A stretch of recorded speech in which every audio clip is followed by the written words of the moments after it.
Caffo. I see that you're here, so thank you for joining us. We'll move on to acceptance of the agenda. I'd like to make a motion to amend the agenda. Okay, motion to amend the agenda. Second. Seconded by Councilor Santos. I'd like to amend it to say election of chairperson before public participation. Probably after. We can do it after? We can do it after. do it After after. public participation. Okay, so a motion on the floor to add election of the chair for the subcommittee after public participation on this evening's agenda. Do I have a second? Second. Oh, I think you already seconded it. Okay, all those in favor? Aye. Opposed? I'm assuming none.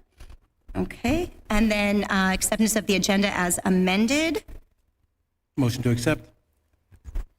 Second. Okay, motion to accept made by Councilor Drew, seconded by Councilor Santos. All those in favor? Aye. Any discussion? No? Opposed? All right, we're good. Okay, public participation. Hopefully, we will get some as we move on and delve into the issues going forward. So seeing no public participation, we will move on to our only agenda item, which is a general discussion. What? We have to elect the chair. Oh, we did. We added that, Councilor Drew. Thank you. So I will take a motion or a nomination, I should say, for election of the chair to the subcommittee. I'd like to nominate Councilor Pesh. I will accept the nomination. Are there any other nominations? No. No? Okay. So all in favor of Councilor Pesh as chair of the subcommittee? Aye. Aye. Opposed? Okay, thank you guys. And I am happy to serve as the chair for this going forward this year. So now again, we will move on to our, what was only agenda item, the general discussion to set up a timeline and objectives regarding our committee's role for the upcoming budget. And we have this is just for the people watching or who will watch this subsequently. I wanted to have kind of a preemptive meeting so that we can establish, obviously, once we get the budget, we will know more. We will know more going forward. And thank you, Madam Caffo, again, for sitting in with us. I'm sure we will have lots of questions as everything unfolds. But I'd like to just kind of get your thoughts and ideas going forward of what we would like to do preemptively prior to the budget coming out, if there's anything. So I'll open it up for discussion. I think one thing that would be helpful to us, especially where there's most of the council's new, maybe seeing how the forecast of every department works. You know, I know that tonight on the main agenda there is a bunch of utility movements and things like that. Is there a way that we can have those discussions of utilities, and then we can discuss on forecasting of salaries and so forth, and what we're looking at for impacts? So impact statements, I guess, for each department. So like whether or not they're going to be level funded, or Level if they're increasing fundings, their or if we're budget. looking at contractual obligation raises, things like that that we're forecasting that are going to be sizable, or that we can Maybe get like in front of. a snapshot. That would be, that's great. I will add in what I'd like to do at some point too. I don't know if either of you want to or you'd like me to. I'm happy to, but I'd like to begin early discussions with the Finance Committee represented by those people on the school committee side too. Perhaps have a joint meeting with them. Part of one of our largest issues, obviously, is the reconciliation of the budget with the school side and the city. We saw how that unfolded last year. So in an effort to try to make it a little bit seamless this year, I would love to start having those discussions so that we can be apprised of what I'm assuming they're meeting already. I'm assuming they've had some of those discussions.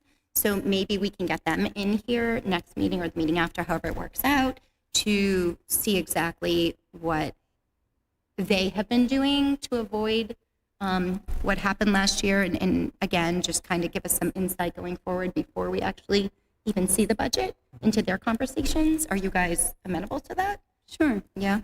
Makes sense. Did you have anything, Councilor Santos? No. One thing looking at us doing this over the whole year, and I think the budget should be a living thing that we do constantly. I think you can appreciate that.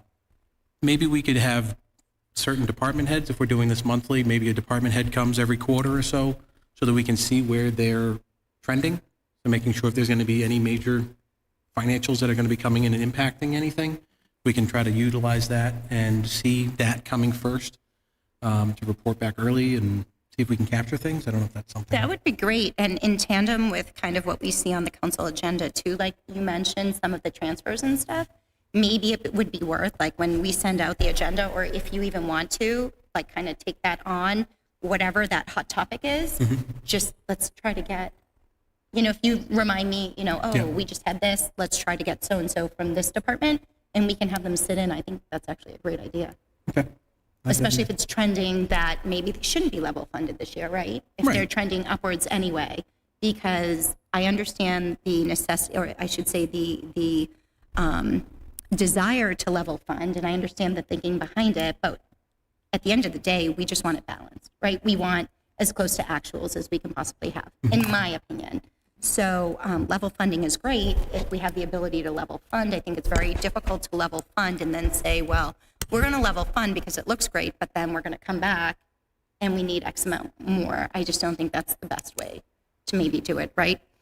And I think the other component to that is also knowing what other departments are, whether it's the police, the fire, the DPW, the library, for instance. It could be anybody who may need something financially, and they want to know, hey, are we going to be able to afford this? Can we do this? Is this something that could happen in this, FY budget, or is it something we should be trying to plan for?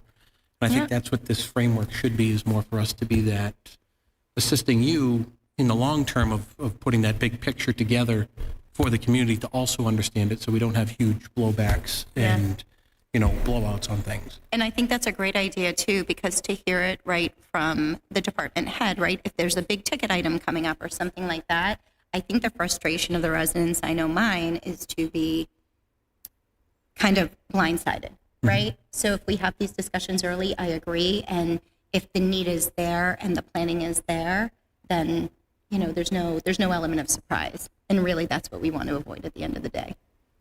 So that makes sense. So do we have anything else? We good? We're good. Okay, and just so the public understands, we are somewhat limited right now. Obviously, we haven't received the budget. And again, this was more to kind of outline our brainstorm our ideas prior to receiving those budgets. So I think these were good ideas. That's awesome. We are going to set the date for the next meeting. Do we want to look? Councilor Joy, I see you picking up a calendar. That's what I was very hoping to helpful. do. Thank you. Let's see. Do we need to meet again this month, or do we want to push into April? I would say probably. When are we expecting? I would suggest, we ask her when we can see some actual numbers, so that we're not just having another 10-minute meeting. So as far as the actual budget goes, we don't usually sit even with department heads until April, I believe, is when the meetings are scheduled. So normally the way we have a time, we usually put together a calendar, which should be coming out anytime. In fact, your input would be great. Usually I work that out with the council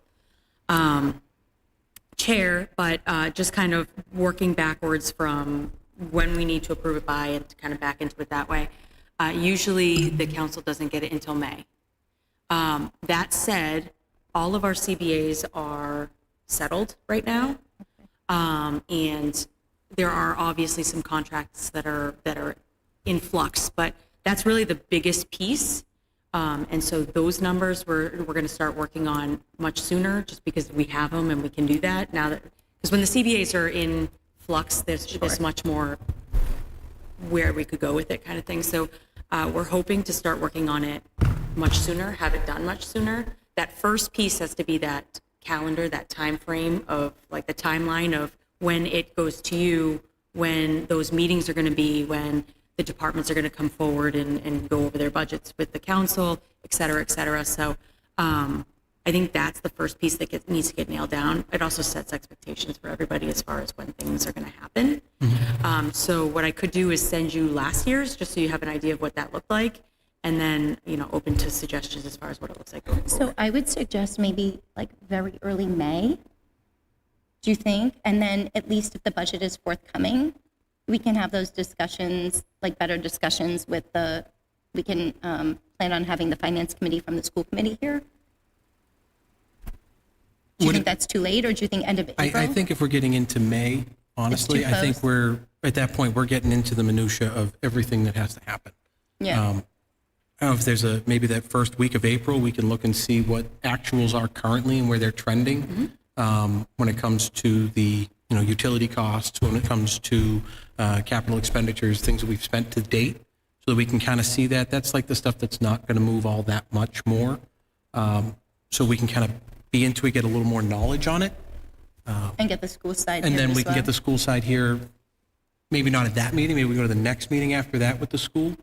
If I could. Yes.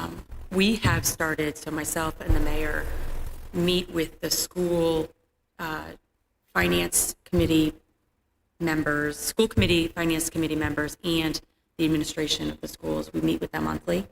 And so we have started having these conversations, and I know they're interested in meeting as well.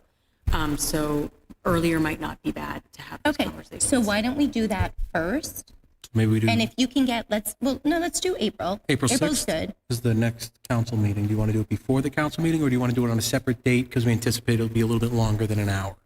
I want to make sure we don't just have a meeting to have a meeting. I'd like it to be something that's going to get some substance. So why don't we do it like on a Wednesday? Okay, I'm in Texas that week. So Oh, okay. it would have to be So the week of the council. Okay, meeting. so April 8th, does that look good? Counselor Santos? April 8th? And if there's any issue, we can always amend it after, but tentatively, let's say, and we'll have that posted when it's finalized, but we will say April 8th, and we'll do 6 o'clock. It's still good? Yep, 6 o'clock. works. Yes? Okay. Yeah, obviously we'll have to check with the school committee, make sure that they're able Well, to that's why I'm attend, and saying a Wednesday, Tentative, just in April case. 8th. Tentative, yep. 6 o'clock, if everybody can do that time, if Yeah, everybody got to go and we'll, sooner. we'll set it up with the school committee, making that a priority. If we can get some actuals, great. But that's something that's probably going to be, Right. I just know. think if we can be doing these meetings and ensuring that we're coming out of it with something to Yeah. assist the financial department, assist our council in putting together good items, I think that would and it definitely makes help it us. easier too to advocate for certain things. Again, if it's been, already justified and explained, and Right.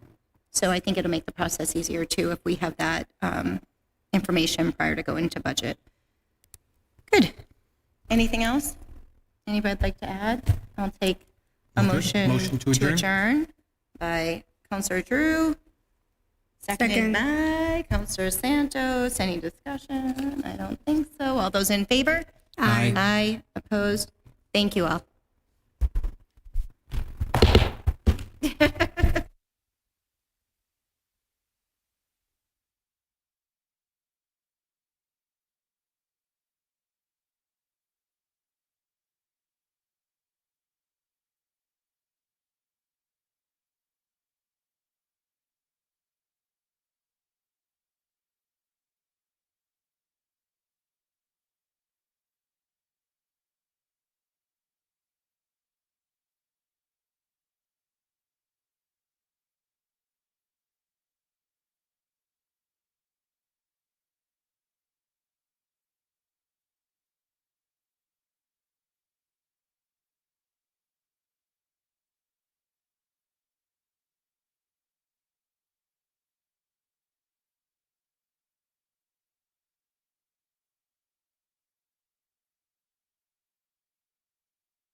at the Great Hall in Methuen, Mass. Madam Clerk, would you call the roll?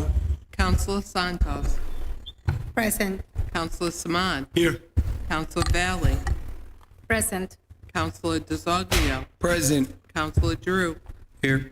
Councilor McLaren. Present. Councilor Marsan. Here. Councilor Pesh. Present. And Chair Soto. Present. All present. Thank you, Madam Clerk. May I have a motion to accept the agenda? So moved. Second. Moved by Councilor DeZoglio, seconded by Councilor Valley. Any discussion on the agenda? Madam Chair. Councilor Marsan? Madam Chair, could I recommend that we move TR 2614 up to after consideration of appointments? It's the second read for the Shannon Grant. TR 20-14. 2614.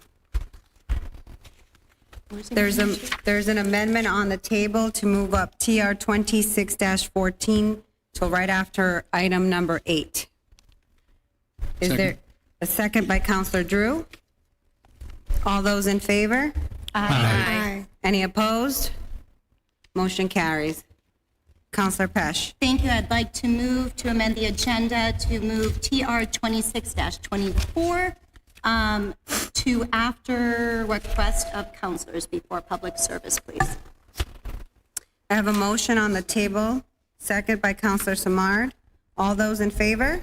Aye. Any opposed? None opposed, motion carries. Unanimous. What is that number again, Councilor, so I can note? TR 2624, and we're going after request of counselors.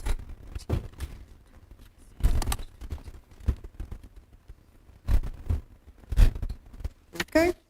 May I have a motion to accept the agenda as amended? So moved. Motion by Councilor Drew, seconded by Councilor DeZoglio. All those in favor? Aye. Any opposed? Motion carries unanimous. If you could stand for the Pledge of Allegiance, please.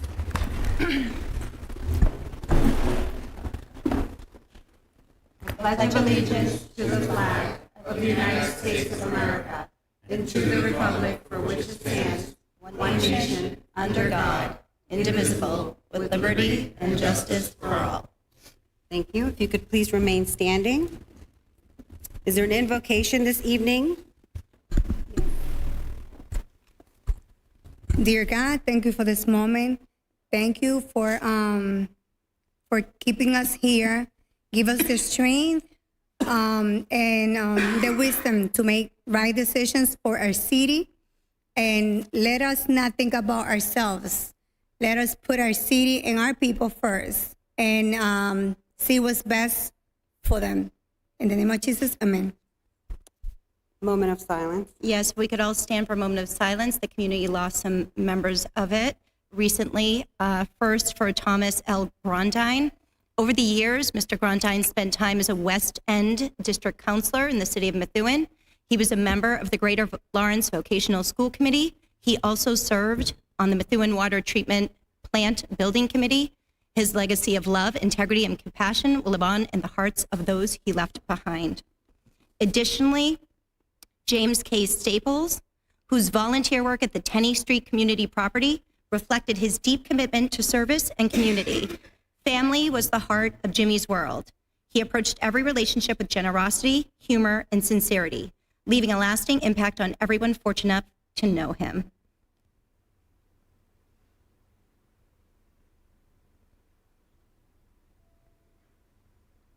Thank you. Thank you. You may be seated. Thanks. Next on the agenda, we have organizational business. Seeing none. We're not doing public participation? Sorry, I skipped that. Thank you, Counselor. That's why you're the right-hand If woman. someone could grab the sheets. Yeah. I do have something. Did you want me to read the statement?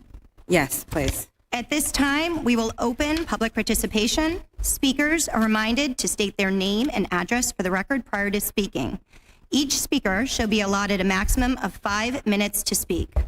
They will receive a warning when 1 minute remains and will not be permitted to speak after the allotted time. Speakers, as well as audience members, are expected to conduct themselves in a respectful and orderly manner.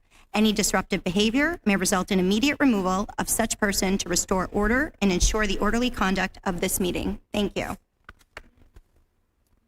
First up for public participation tonight is Linda Susi.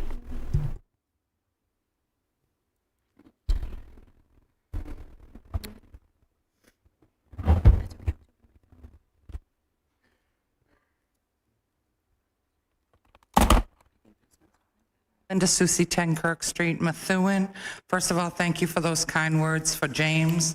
James Staples worked for us for many years. He started out as a participant and the nicest young man you ever want to meet. So thank you for those kind words. I'm here to talk about TR, if I could see, wait a minute. TR 2614, resolution authorizing acceptance of a FY26 Shannon Community Safety Initiative grant. This goes towards help at Methuen Arlington neighborhood and also the Methuen Police Department. So I would appreciate if you just pass this evening. Thank you. It's second read.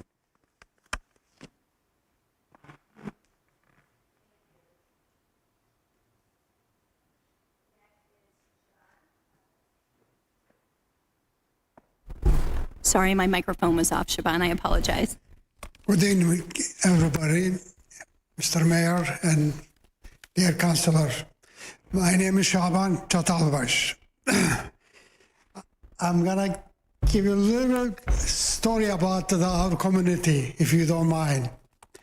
1984, I moved to Methuen, and Methuen, I buy my house in Methuen, and Methuen become my hometown. And then God gave me opportunity. We opened our mosque. This is a mosque, the North New England first mosque in the Methuen. After that, and then started Muslim community move in this area, and then town of Methuen, I never forgot, Chief of Police Bruce McDougall. He came to me, he said, Shaban, what do you think? You'd like to have this school? I said, Chief, what am I going to do the school? He said, try, maybe one day you open the school in your community. I said, well, and then Sharon Pollard, all the Methuen mayor and councillor, they all helped me since then. I can tell all the names, Dennis Desaglio, Sharon Pollard, Menzi, Zani, Jajuga, Perry, and my friend DJ is a very good friend for us, our community. I appreciate it. We thank you for our friendship to be our community and help us. And this is a growing community in Methuen. And we have over 200 students now in the Islamic Academy in Oakland Avenue. And our school is very successful. Brother Bashir is going to talk about that, hopefully. And school does very well. This is an opportunity we can have the school if you're with your support, inshallah. I'll say thank you very much. I'll see you. By the way, I love to invite everybody Friday night, this coming Friday night, dinner at the mosque, 105 Oakland Avenue at 5:30 p.m. Please try to attend it. I thank you very much. Have a nice evening.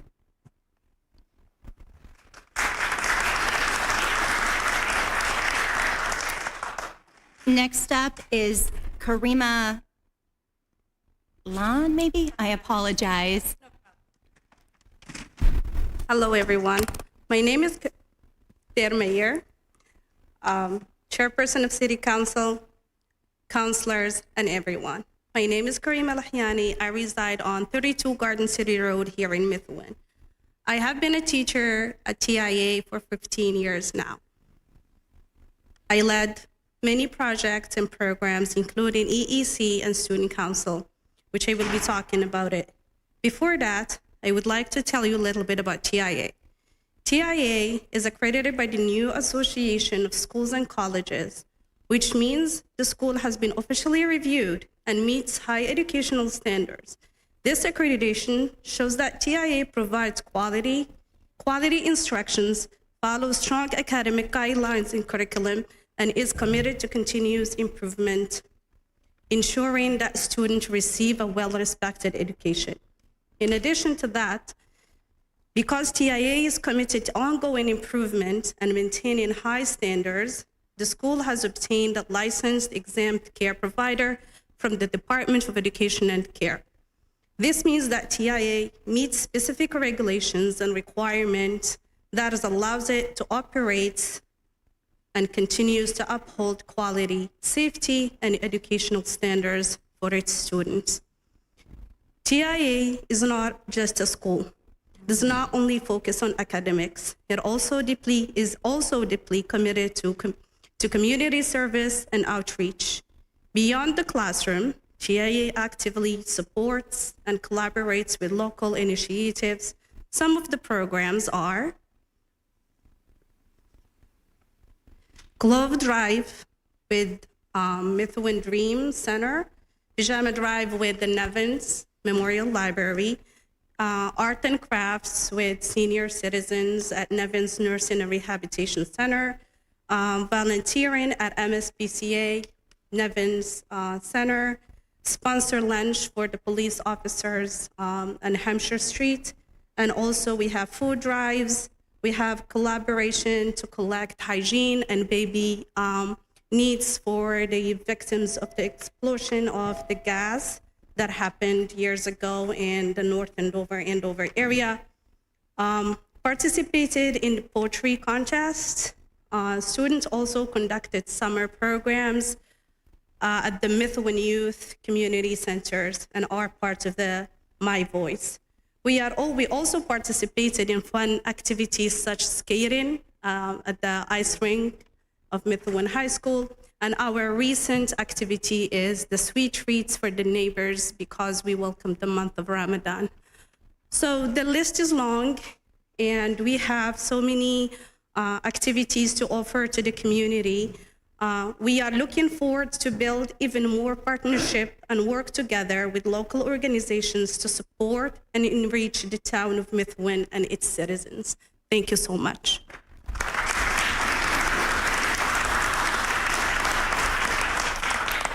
Next up, we have Amir Kaplan.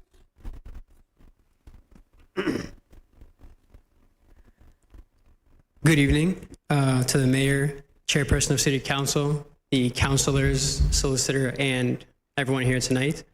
My name is Amir Kaplan. I reside at 81 Woburn Street, Methuen, Massachusetts. I was at TIA for 6 years. And after my time at TIA, I attended Methuen High School and graduated from Methuen High School and am pursuing a bachelor's to master's at UMass Lowell. I stand before you not only as an alumni of TIA, but as a reflection of what the school stands for. I would like to highlight the greatest achievement of our school, of the establishment itself, its students and its alumni. Our most valuable contribution to this city is not a building or the program it holds, but its people. Our school's purpose has never been to profit, but it's been its people.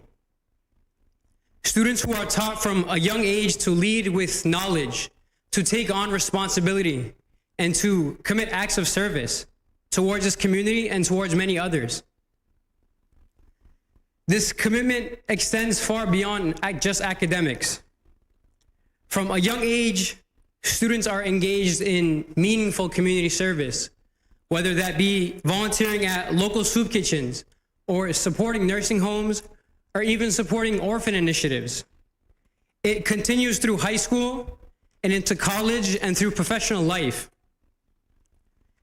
Many of our alumni have received formal recognition in high schools for their community service and their civic leaderships and initiatives.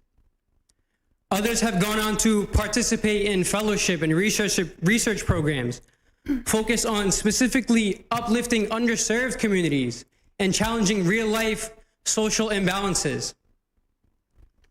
And at the same time, the academic outcomes of our students and our alumni speak for themselves. And this is not a claim made lightly. One of our alumni, who is a genuine good friend of mine, through an internship at NASA, developed software that is now used in the International Space Station currently as we speak. Our students leave the TIA and leave the 8th grade prepared for the most rigorous academic curriculums and environments.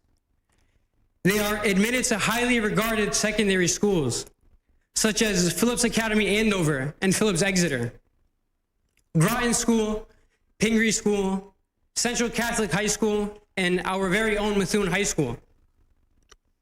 And they do not just attend these schools, but they excel.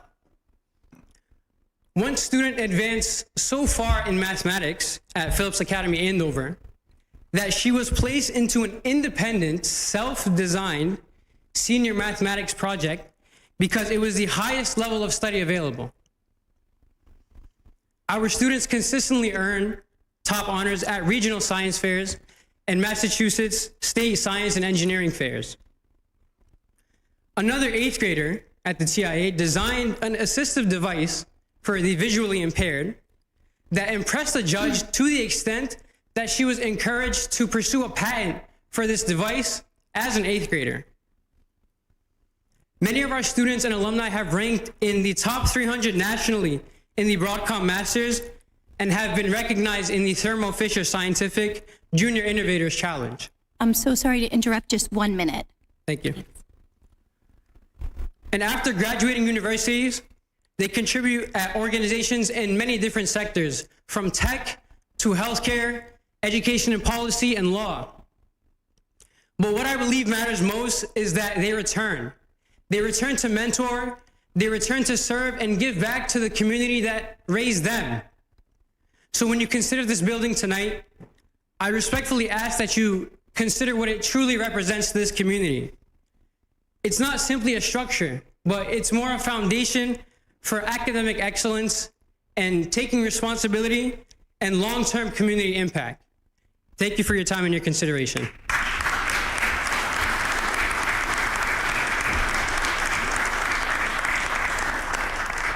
Next up is Rashid Khan.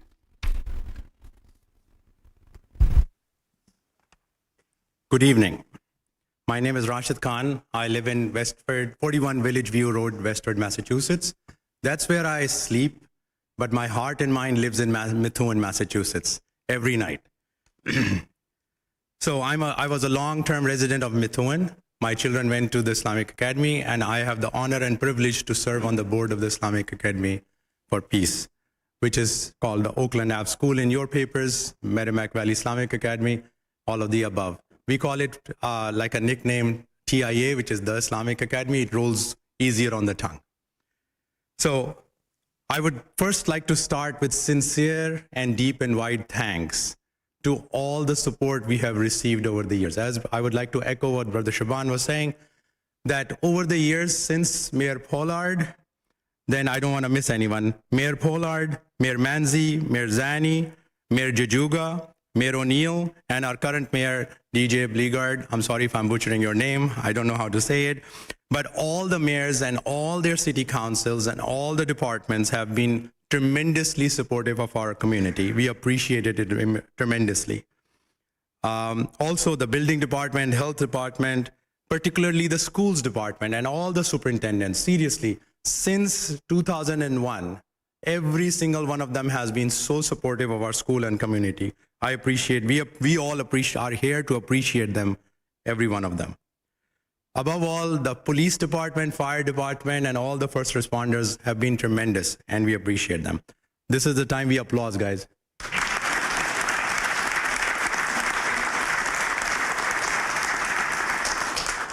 When I was a freshman in UMass Lowell, I made it to the dean's list. I'm not showing off, but I got a letter from this person called James Jajuga. And I was like, I don't know what that is. And he was a state senator at that time, and I got that letter, and I still have that letter because it was just an appreciation of the accomplishment that I had received. So me and Methuen and Mayor Jajuga, who was a state senator at that time, go way back. Methuen is a great city. It absolutely is. I really mean it, and I'm not here just to say it for the words only. It's a large open tent that welcomes everyone. It welcomes the faith-based communities, cultural communities, ethnic communities, and everyone. It has unmatched accessibility. Access to the highways is something that we take for granted in Methuen, but trust me, I live in Westford. It takes me 15 minutes to get to the highway to get anywhere. So Methuen is absolutely fantastic. The Loop, the Italian bakeries, seriously, as I said, my heart and mind lives here. People are as sweet as the Man Orchard's apple pie, and I mean it. New businesses are opening up. There are 2 Middle Eastern butcher shops and grocery stores that recently opened up, and a fantastic restaurant opened up called Faz Cafe. It's on exit 46 from 495. I still call it exit 46. Wait, there's more. So if you have not eaten at the Faz Cafe, I really urge you to try it. And when you go there, it's not like a shameless plug of Faz Cafe. Well, it is. It is owned and operated by one of our parents. And the social media and the party planning and everything about that cafe is done by one of our alums, Masha. But the Faz Cafe is very warm and welcoming. Seriously, if you go there, it's warm and welcoming, and the quality is excellent, and the product is good, and the price is absolutely fantastic. Why I bring that up is because maybe some of you might have visited it. It's in Rong's district where he lives near Smarty Pants. So it's when you go there, it's warm and welcoming. That is the way our school is. Warm, welcoming, family administered and stuff. And then on top of that, quality products. And you heard about all the stuff. Like imagine Phillips Academy running out of math to teach one of our students. And just a 1-minute warning. Okay. Sorry. Thank you so much. I go on and on. I'm sorry. I'm excited and embarrassed and at the same time. TI and Mosque are the center of our community. Our community is full of law-abiding, tax-paying, middle-class citizens who vote a lot. So this is all like fantastic. We have earned multinational caliber scholarships. 2 of the presidents sent their letters. 2 of the United States presidents sent their letter. I'm summarizing here. One from President Obama and one from President Trump for the spirit of community, etc. So for 25 years, our school has been a center of academic excellence, a pipeline for nationally recognized students, a training ground for civic leadership, a contributor to Methuen community's identity, and our students are putting Methuen on the national map and on the Commonwealth's map. Our offer or our proposal to purchase is for the continuity of the mission, stability for the families, preservation of the community legacy, and long-term responsibility of stewardship. That's 5 if we can just, Okay. I'm sorry. I'm just 2 sentences. Okay. This is my punchline, okay? We are not proposing to purchase the property alone. We are asking to continue 25 years of legacy and impact to Methuen. On behalf of the school committee, on behalf of the board, and on behalf of the community and all the people who could not make it tonight, I sincerely appreciate every single thing you all do and what the town that does for our community. Thank you very much. Thank you.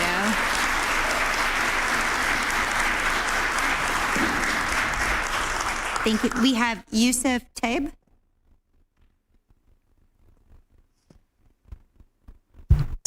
Hello. One thing I'm going to say, I'm not going to abuse the mayor's name. It's Beauregard is the handsome, the good-looking man. Good evening, Mayor. Good evening, Chair, and good evening, councillors. My name is Yusuf Taib. I've been a resident of Methuen for the last 30 years. I'm currently the Director of Manufacturing Engineering for XLS Technologies. I also own multiple commercial properties here in the city of Methuen, in addition to my residence in Piedmont Street, where my wife and I raised 3 beautiful children. All three of them were born here in Methuen. All attended TII from pre-K all the way to grade 8 before move on to Methuen High School and then to colleges, and they all graduate, they are professionals. And today, like I said, they are successful and professionals. I stand here, I stand before you, not just as a parent, but as someone who has witnessed the long-term impact of TII on families and the city. TII is more than a school. It is a launch pad. It's a launch pad for a lot of these students. Over the years, TIA alumni have been accepted in top universities, including Harvard University. They have won numerous science and robotic competition and represented Methuen and at the state level and in the national level. And they won numerous prizes. I'm not sure if we advertised that, Brother Rashid, or not. Okay. These are small achievements. They reflect discipline, strong academics, and culture of excellence built early. Our graduates have also contributed greatly to Methuen Athletic. TI students have strengthened Methuen Rangers, different teams from soccer to football. And I would like to mention one of them, if you guys been following Methuen Rangers. Omar Abutui is a graduate of TIA. He used to be the kicker for Methuen Rangers. He's in the University of UMass of Maine, and he's an NFL. They are after him. So he's going to represent Methuen at some point. He's one of our TIA students that we're proud of, among other students. TIA graduates have 100% college admission. All our students made it to college. That's a big thing that this school, we have to give credit to. They became educated, productive, and responsible citizens. They are giving back. And the impact goes beyond academic and sport. Because of TII, many families chose Methuen. They did not just move here, they invested here. They opened businesses, they bought properties here, they created jobs here. And I would like to list a few of them. I think Brother Rashid mentioned some of them. Alpa, civil engineering consulting firm, Faz Cafe, my favorite, Safi Market, Halal Brothers, Galway Convenience Store, Mini Gas Station, Libandor, Yalla Grill, and on. And many commercial and rental properties owners who continue reinvesting in our neighborhood.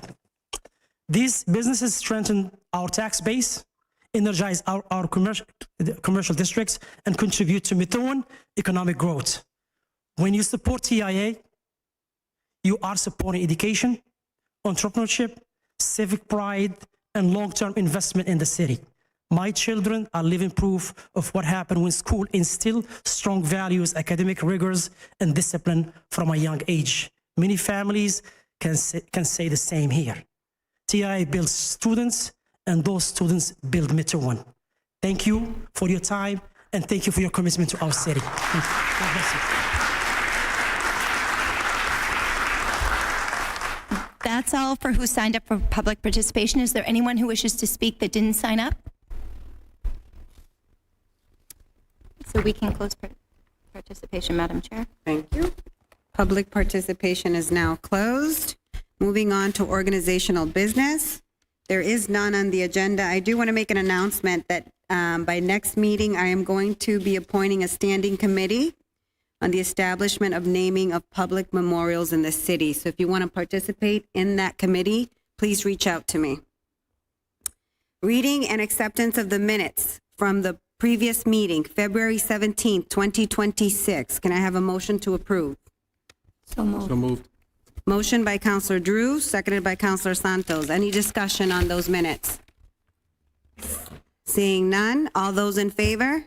Aye. Any opposed? Seeing none, unanimous, Madam Clerk. Proclamations, correspondence, none. There are none this meeting. Moving on to consideration of appointments. Motion to accept David DeZazo, reappointment to the Conservation Commission. Before I call the vote, Mr. Solicitor, can you clarify the number of votes for any of these committees, 5 or 6? And if they have 10 years or more. I don't know, what does this particular one say? So conservation, I believe they have over 10 years. I think we're at 13. Just to provide some clarity, 3 of these appointments on tonight's agenda, DeZazzo, Ken for the Conservation Commission, and Ray DiFiore.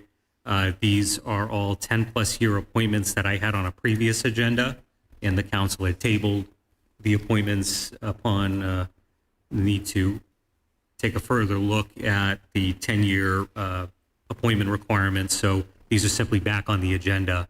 They had been tabled previously. So now pursuant to the change in the ordinance, they require 6 votes. Thank you. So with that being said, can I have a motion to approve David DeZasso reappointment to the Conservation Commission on a 10-plus year appointment? So moved. Second. Motion by Councillor Marsan, seconded by Councillor Pesh. Any discussion? Councillor Pesh. Thanks. Just a question to the mayor for all the reappointments, I guess, for tonight. Were there any other considerations for appointees, and are there still vacancies even after these appointments? So in terms of the Conservation Commission, we don't have an extensive list by any means of applicants, so that necessitated the reappointment, and at the very least, this will eliminate any expired appointments on the commission, which was one of my goals. And in terms of the Greater Lawrence Sanitary District, again, I had appointed Mr. DiFiore. This was maybe a month or so ago, and at that time, there was nobody else in the running. There has been some renewed interest since then, but that was in between when I initially made the appointment and now, just for full transparency. But beyond that, regarding conservation, we don't have any other candidates that are new and qualified that otherwise would should be on the agenda. Thank you. Councillor Samard. Thank you. That was my question also. Thank you, Councilor Pesh. And I'm glad you just said not only a new applicant, but a qualified applicant. And I just hope that whoever we vote on is qualified. So thank you. Anything? I haven't. Councillor Santos. For the solicitor. Is there any way that, because we don't have anyone aside of the ones that we have on the list to be appointed for this boards, that if someone comes and apply, can we just kind of replace the members and just, if they already have served over the 10 years, if one of the members have already served for 10 years and someone else wants to apply, let's say in 6 months, can we take that person under consideration for these boards since the board members already have served 10 years plus? Not currently, that's not what the ordinance says. So once you appoint this person, they'll serve a full term, whatever that is. Some boards it's 3 years, some it's 2, but I don't know if this one's 3 or 2, but they would serve the full term. Okay. Thank you. Councillor Pesh. Just last comment, and thank you, Mayor, for clarifying that. I just want to remind everyone too, and I see real value in some of these reappointments over 10 years. I think that I just don't want anyone to get hung up on just the 10 years because there is some credentialing and experience that goes along with this. And I wish we could rework it, Mayor, and I know this is somewhat unrelated, but I almost wish the boards could be a mixture of tenured people and new people to have that mentor sort of system, because I don't think the intent is to keep people on to negate, having new people come in, but there is a wealth of information and a history and an experience that comes along with some of these more tenured applicants as well. So thank you. Absolutely, and I couldn't agree more. And that's really the goal of this whole exercise where, whenever we do have either a vacancy or in a case like this, an expired appointment, we can have some new applicants that add some fresh blood who are qualified. That's really ideal to have the new folks in the mix along with the people who have been around for some time and have that institutional knowledge. So couldn't agree more. Any further discussion? Seeing none, all those in favor? Aye. No. Can you Mark me as a no. 1 no. So that's 8 yes, 1 no. Kenneth Stachulari, reappointment to the Conservation Commission. That's also a 10-plus year appointment. May I take a motion to accept? So moved. Second. Motion by Counselor Marsan, seconded by Counselor DeZoglio. Discussion. Counselor Drew. I just have one question. As I look at his resume, it lists his home as Maryland. He's a Methuen resident. I don't know if he may have had an old resume from years ago, but he currently lives in one of the Regency developments. Okay, that was the only question I had on that. Yeah. And also just wanted to mention, so these are reappointments, but we did have another meeting recently where we had a bunch of new Conservation Commission folks. So just to keep in mind, although these are all reappointments, we have had in recent meetings some new folks too. Any further discussion? Seeing none? All those in favor? Aye. No. 8 yes, 1 no. Cheryl Watson Fisher, Esquire, appointment to the Licensing Board. May I have a motion to approve? So moved. Second. Motion by Counselor Pesh, seconded by Counselor Valley. Discussion. Seeing none? All those in favor? Aye. Any opposed? Motion carries unanimous. Francis McLaughlin, appointment to the Methuen Historical Commission. Motion to approve. Second. Motion by Counselor Samard, seconded by Counselor DeZoglio. Discussion. Seeing none, all those in favor? Aye. Any opposed? Motion carries unanimous. Raymond D. Fiore, reappointment to Greater Lawrence Sanitary District on a 10-plus year appointment. Motion to approve. So moved. Second. Motion by Counselor Pesh, seconded by Counselor Marsan. Any discussion? Counselor Samard. Thank you, Madam Chair. I got a phone call from a resident who was interested in this commission, and I also checked with the mayor, who just confirmed that that was the case, where this was already presented or projected to come before us before this person's talent bank application went through. So I know this gentleman has done a lot for this city, and I think it's 30 years on this board. And I know that this other person who's been on other commissions and as part of the airport commission would probably be a good replacement if we so chose. But I just want to make the council aware that there is another person who may have contacted you also that I'm considering also as a replacement. So thank you. Thank you, Counselor Samard. Further discussion? I got that email as well, Counselor, regarding that request. So I'll take did you have something, Counselor DeZoglio? No. Okay. So I'll take a vote on this motion. All those in favor? Aye. Any opposed? No. No. Nate? Let's do a roll call, Madam Clerk. Yes. Counselor Samad. Nope. Counselor Valley.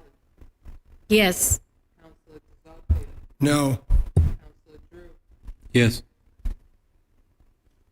Counselor McLaren. Yes. Yes. Counselor Pesh. Yes.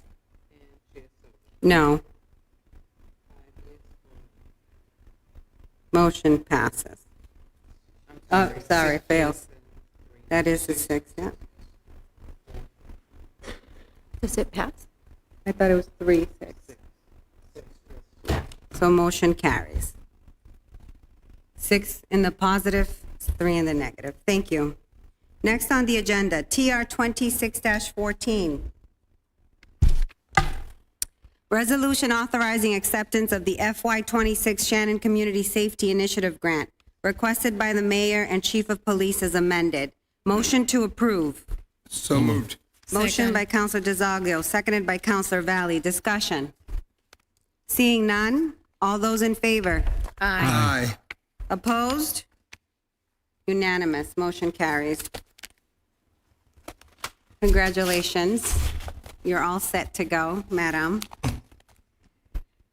Presentation of projects, department updates, seeing none. Mayor, the time is yours for your report. Thank you, Madam Chair. I'll begin tonight with some school updates.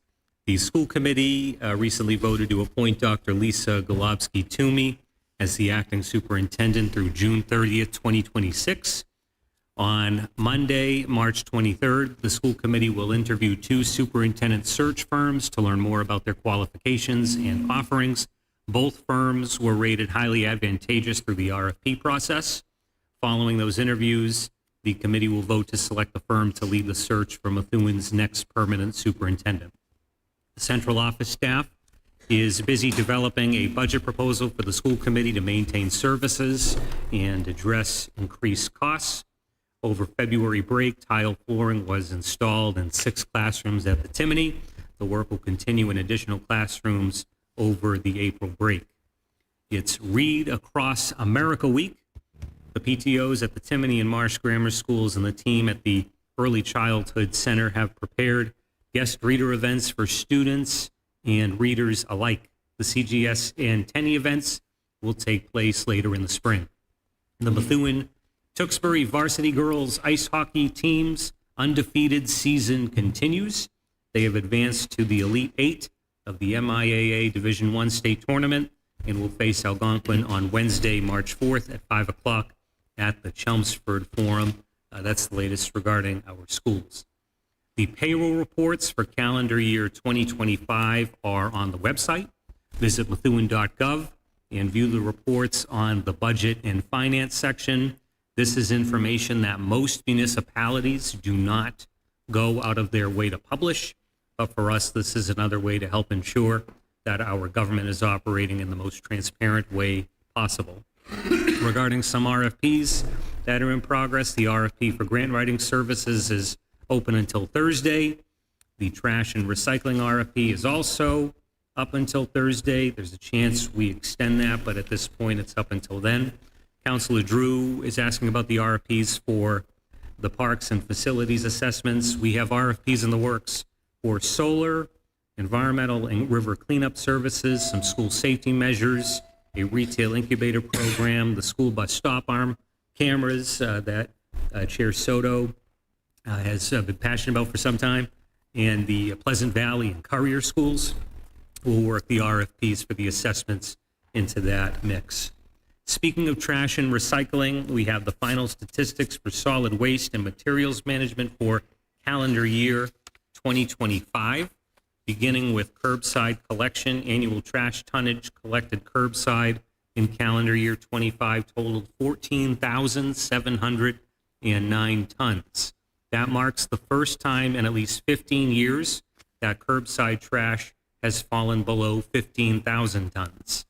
The 2025 total represents a 2.7% decrease from 2024 and a 28.4% reduction from 2021. That's the last full year before the CART program was implemented, when curbside trash totaled 20,536 tons. With respect to recycling, single stream recycling collected curbside in calendar year 25 totaled 3,502 tons. That's a 9.5% decrease from 2024. However, it remains 28.7% higher than pre-CART's program levels in 2021, when single-stream recycling totaled 2,722 tons. In 2021, the city's recycling rate stood at 11.7%. In 2025, that rate increased to 19.2%, reflecting continued progress in waste diversion efforts. Turning to additional waste diversion measures, as I mentioned numerous times, almost like a broken record, the city began a partnership with Planet Aid in March of last year to provide bi-weekly curbside textile collection on the first and third Saturdays of each month. Residents schedule collection in advance, as you know, and Over the program's first 10 months of operation, 19,895 pounds or 9.95 tons of textile material were diverted from the waste stream. In addition to curbside textile collection, the city continues its partnership with Bay State Textiles. They manage the donation bins at the transfer station, all 4 K-8 schools and Methuen High School. In 2025, those donation boxes collected 150,650 pounds or 75.3 tons of material that was kept out of the trash stream. With regard to mattress collection, the city's partnership with UTEC resulted in the collection of 2,364 mattresses and box springs in 2025 through curbside pickup and drop-off at the transfer station. Food waste diversion continues to be an area of focus for us. Approximately 20% of household trash consists of food waste, making it the single largest component of the residential waste stream. In late 2025, Methuen received a grant from the Massachusetts Department of Environmental Protection to distribute food waste carts as part of a pilot subscription-based collection program in partnership with Black Earth Compost. The program is scheduled to launch late spring this year with the goal for the 2-year pilot of enrolling 1,000 Methuen households. Finally, with respect to transfer station activity, there was an increase in drop-off collections in 2025. Single-stream recycling drop-off totaled 157.7 tons, up 5.2% from 2024. Household trash drop-off totaled 152.3 tons. That's up 36.4% from 2024. Additional materials collected at the transfer station in 2025 included 3,137.7 tons of construction and demolition debris, 457 tons of yard waste, 46.5 tons of e-waste, and 158.84 tons of scrap metal and large appliances. These numbers reflect continued progress in reducing overall trash tonnage, increasing recycling rates, and expanding diversion programs, all of which, of course, help control long-term costs and promote environmental responsibility in our community. Regarding the trash barrels, which Councilor Drew asked about, they have arrived. They are actively being distributed. So anyone who has paid for a barrel is in the process of receiving one. DPW is distributing them as quickly as they can. I'd like to talk for a moment about Kratom. It's a synthetic opioid-like drug that studies suggest is more potent than morphine. Director Tegan Jampak of the Department of Health, Human Services, and Inspections has been working in partnership with the Assistant City Solicitor to draft emergency regulations regarding a kratom ban that the Board of Health will be discussing on Wednesday night this week. Chief McNamara initially brought this concern to us and shared information about how kratom use can lead to serious adverse effects such as addiction, liver toxicity, seizures, and in some cases, fatalities. This is an unregulated product that is readily accessible over the counter at gas stations, vape shops, convenience stores, and other retail locations in Methuen. Lowell, Dracut, and Chelmsford have all recently implemented kratom bans. There's legislation dealing with this at the state level, but so far it remains under consideration on Beacon Hill. Methuen will be the next municipality to take proactive action at the local level and help serve as a model for other cities and towns that might want to follow suit. We have a resolution on tonight's agenda that aims to protect youth in Methuen from the dangers of social media, especially youth under the age of 16 in particular. We're seeing countries across the world take steps to enact protections and restrict access to social media for kids under 16, such as Australia and so-called small d democratic governments across Europe and Asia. However, we have seen little to no action here in our country and in the Commonwealth. So this is a great opportunity, I think, for local government to take proactive steps to safeguard kids and preserve the healthy adolescence our community's children deserve. We hear from parents and educators who are concerned about the role social media is playing in the lives of young people. And while broader regulation is ultimately going to require action at the state and federal levels, we can take responsible steps locally to limit social media usage among children and to educate and support parents. I'd like to thank Councilors DeZoglio, Drew, McLaren, Pesh, and Valley for joining me as co-sponsors of the legislation, and I hope it has the impact of serving as a model for other municipalities while we wait for action from Washington. On tonight's agenda is a resolution to accept the state earmark secured by Representative Hamilton for the Methuen 300 festivities. The Methuen 300 events are starting soon, and we're at a point where we're able to formally vote to accept the earmark, so I ask for your support once we get to that part of the agenda. The new GIS map of accepted, unaccepted, and state roads is now live. You can view it at methuen.gov/unaccepted ways. Using the map, you can search for a specific street, select a street to view its current status, and submit feedback directly through the interactive form displayed on the map. We'll continue to refine and improve the map, but we wanted to make those key features available as soon as possible. Thank you, Councilor Valley, for continuing to follow up on that. Wednesday, Linda left. I wish she hadn't just yet. Wednesday is the deadline for the city to submit a request for community project funding from the federal government. We're in touch with the offices of Senator Markey, Senator Warren, Congresswoman Trahan, and the push we're making is for additional funding for the Arlington Neighborhood Infrastructure Project. As you know, the first phase was funded fully through ARPA, but since the new administration took office last year in Washington, funding for future phases is now in question. We've been advocating for additional help from our federal partners so we can complete the project. So this is the next step for us in that regard. Next, it is great to see everyone here in the audience. Salam alaikum. I'm going to share publicly the letter I submitted to the council regarding the Islamic Academy for Peace for the benefit of our residents who may be watching. It states, Dear Madam Chair, Madam Vice Chair, and esteemed councilors, I respectfully submit for your consideration the attached resolution approving the Oakland Avenue Trust's offer to purchase the Oakland Avenue School at 125 Oakland Avenue. For more than 2 decades, the Oakland Avenue Trust and the Islamic Academy for Peace have been responsible long-term stewards of the city-owned property. Since 2001, they have operated a pre-K through 8th grade school at this location, investing approximately $1.38 million of private funds to maintain, repair, and improve the buildings and grounds at no capital cost to the city. Pursuant to Section 1.5 of the 2011 lease agreement, the trust has exercised its right to submit an offer to purchase. The proposed purchase price of $2,680,100 reflects the city assessor's certified 100% valuation of the property. The offer allows the trust to explore outside financing or financing provided by the city with a $200,000 down payment and the balance financed over 25 years at a fixed 6% interest rate. Under that structure, the city would receive $200,000 in immediate revenue at closing, in addition to consistent monthly payments and substantial long-term interest revenue if the financing is carried to maturity.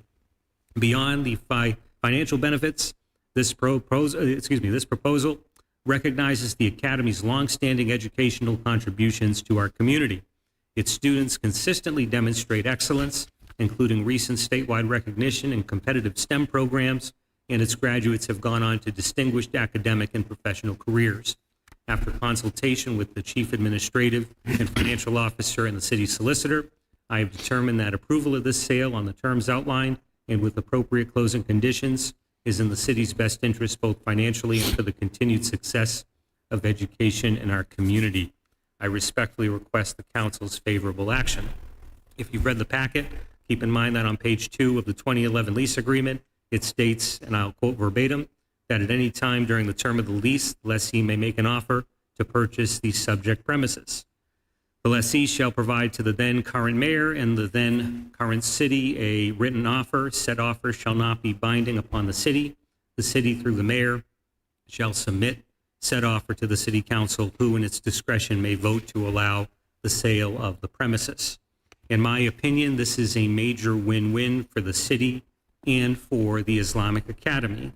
If there's a yes vote from the council, it'll allow the Academy to own their building, own their future, and it would allow the city to generate, as I mentioned, $200,000 in immediate revenue, and if the financing is carried to maturity, generate total estimated revenue for the city amounting to $4,793,795 when all is said and done after 25 years.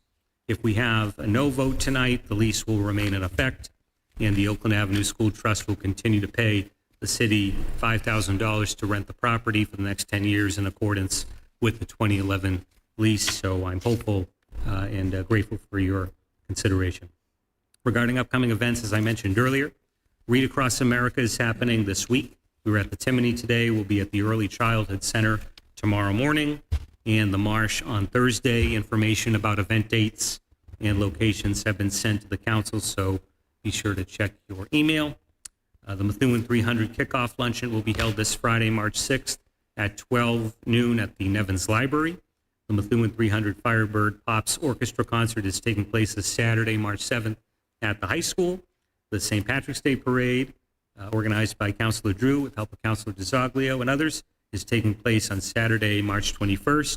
Lastly, the Methuen Literacy Partnership is hosting their launch event on Tuesday, March 24th at the Timony at 6 p.m. That'll do it for tonight's mayor's report. Happy to answer questions. Otherwise, I'll see you on the other side at request of councilors. Thank you. Just a minor point, Mayor. It might be a housekeeping issue. The Read Across America, I had no idea. I've asked several other counselors. We never received an email, at least I didn't, and I know at least some of us didn't, but I only found out about it today when our esteemed auditor posted some pictures from, you said it was the Timony. So going forward, I know we switched over our emails. I don't know if that was the issue or not, but if you could maybe on behalf of the council, extend our apologies and let them know what happened, because there was no council representation from the pictures. I don't think anybody knew about it. So if we can get that over to them, and then going forward, just, make sure if they want us to at least, confirm that we did get that invite. Yeah, absolutely. I'll share that. And then maybe what I could do, the invites were put out by the PTOs to all the elected officials. So what I can do is I can go into my email, go back and find those and forward them to you so that they're fresh in your inbox. Thank you so much. Of course. Any other discussion for right now on the mayor's report? Okay. Moving on to the CAFO report. So you'll see on tonight's agenda multiple transfer requests pertaining to the fiscal year 26 budget. This is pretty standard practice as far as this point in the year. We've done our mid-year review and done projections for fiscal year 26 through the end of the year. And in that practice, we've noticed a need for some of the transfers to cover a few areas as detailed in the individual resolutions. All transfers that are presented tonight are being covered within the budget, whether it's the general fund or water sewer, from areas that we are projecting surpluses. So we're not asking for additional funds tonight. We're asking to move within the budget to cover areas that we were projecting needed. I was out of the office last week, so I apologize. I have not been able to provide responses to the requests under the CAFO. I will review them and get you responses as soon as possible. I do have one follow-up question, and I'm not sure who requested it, so if I could ask here, that would be wonderful. It's an asking about the detailed accounting of the stadium improvement project. I just want to confirm that that's the project from fiscal year 16 to 19 that I had emailed the council about. There was just a couple different projects, so I want to make sure I'm giving the right one. So I'm not sure who asked that, but. So, Madam CAFO, I actually placed that on the agenda. The request had an additional line, and that line read, accounting, based on the email you had sent, there was about $600,000 on my math. I'm not saying that's the exact number that was missing. Mm-hmm. And you replied that you found it. Mm-hmm. And so my clarification was, great, we found it. Where was it? What happened? Can I have details as to how it was spent? Yes. So that's basically the request. Understanding that you weren't able to provide or get that done for this evening, I'll keep it on the agenda for the next meeting, but if you could reply to the entire council. Absolutely. In the meantime, that would work Sure. as well. No problem. It was just clarification on those 2 emails you had sent, like, hey, I can't find this. And then you were like, hey, I found it. Yeah. So what does that mean? I just wanted to make sure so that's what I thought. Okay, thank you. Other than that, I'm all set. Are there any questions to the CAFO in regarding to her impact statement or any of the additional clarification on the items requested? I know Councilor Valley had something on there and Councilor Pesh. I would just ask, like the capo said, let's just keep that on until we get those numbers. Thanks. Perfect. Okay. Excuse me, Madam Chair. I would like my request to stay in the agenda as well. Perfect. Thank you so much. We're going to move on to request of counselors. I know that the mayor answered a few of the items on the request of counselors. An observation, Mr. Mayor, some of the answers, not that I want to cut you off, but some of the answers, I do watch the meetings after the meetings, and we go on about 12 minutes. So if you guys want a specific yes or no, please tell the mayor if that's what you want, so that we can kind of course, if the response alludes to an explanation as to why the no or why the yes, please elaborate. But moving on to any of the requests that the mayor didn't touch upon in his report, if you have additional questions, I do have an item at the end. But again, I know there's a few on the request of counselors that were not referenced to on his report.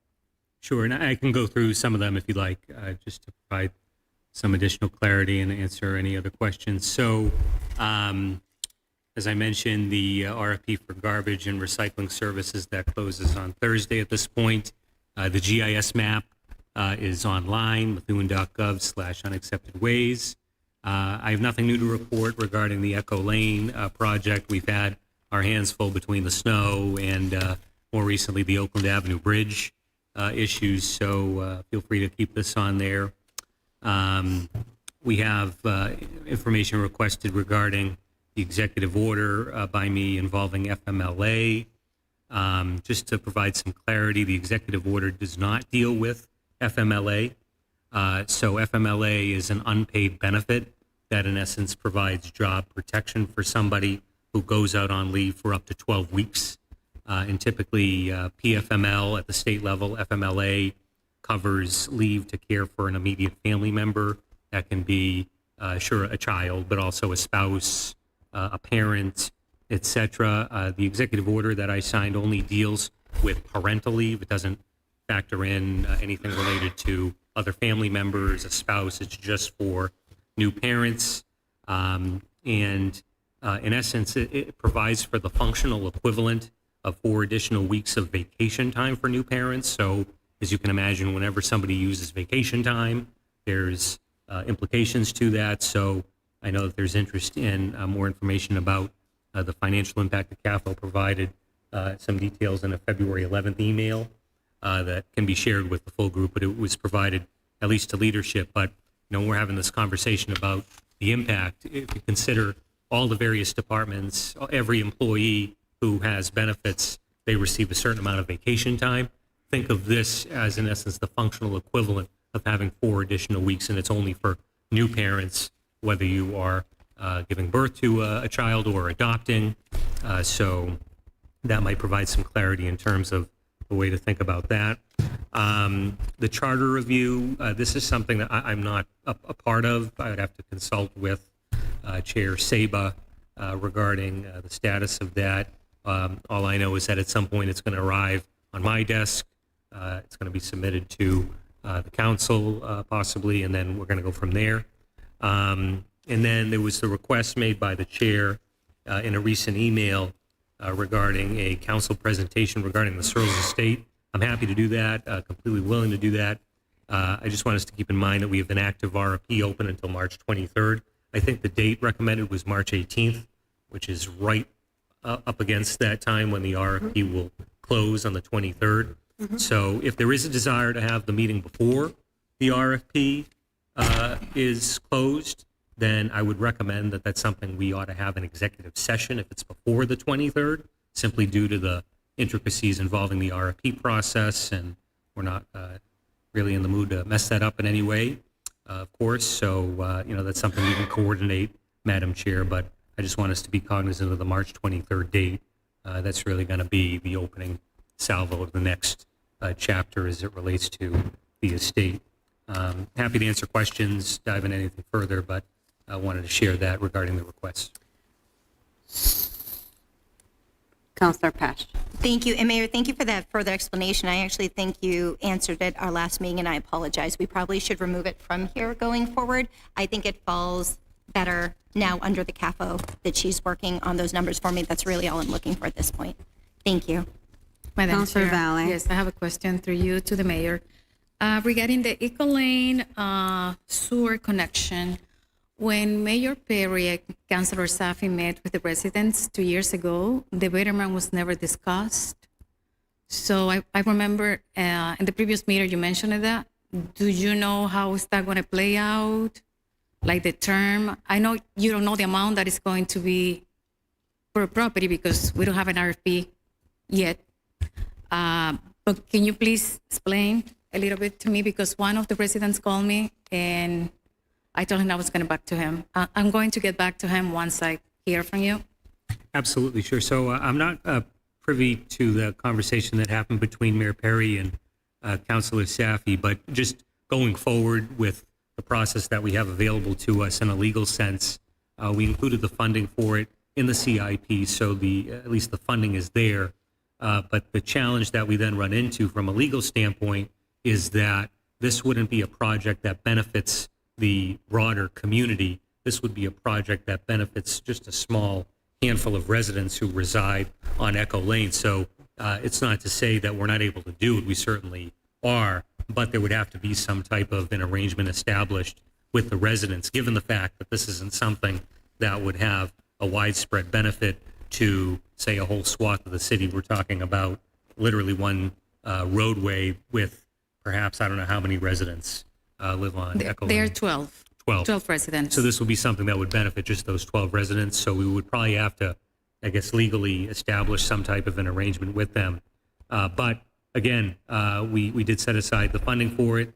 It is there, and we're able to proceed with that. But that's something that I would rely on legal to guide us through the process so we are able to do it in a way that is completely above board. This is similar to the conversation about the unaccepted ways, dealing with that type of situation. So, this is an issue that we need to get after, and I'll invite the solicitor to share any other thoughts about it, but we just want to make sure we're solid on a process So standpoint. just to make sure, the residents will have to cover the full cost of the sewer connection. Will be divided in 12. I don't want to state definitively what that would look like.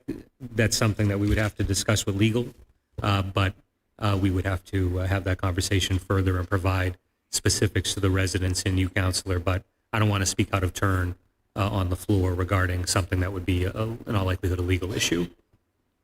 Thank But you. that's something, certainly, let's stay in touch about it, and I'll bring you into the loop as we have those conversations. Thank you. Of course. Counselor DeZoglia.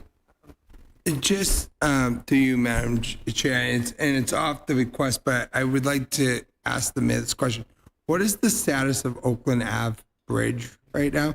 Because you mentioned it just now, and I just want to feel there were some residents that did touch base with me after it was closed.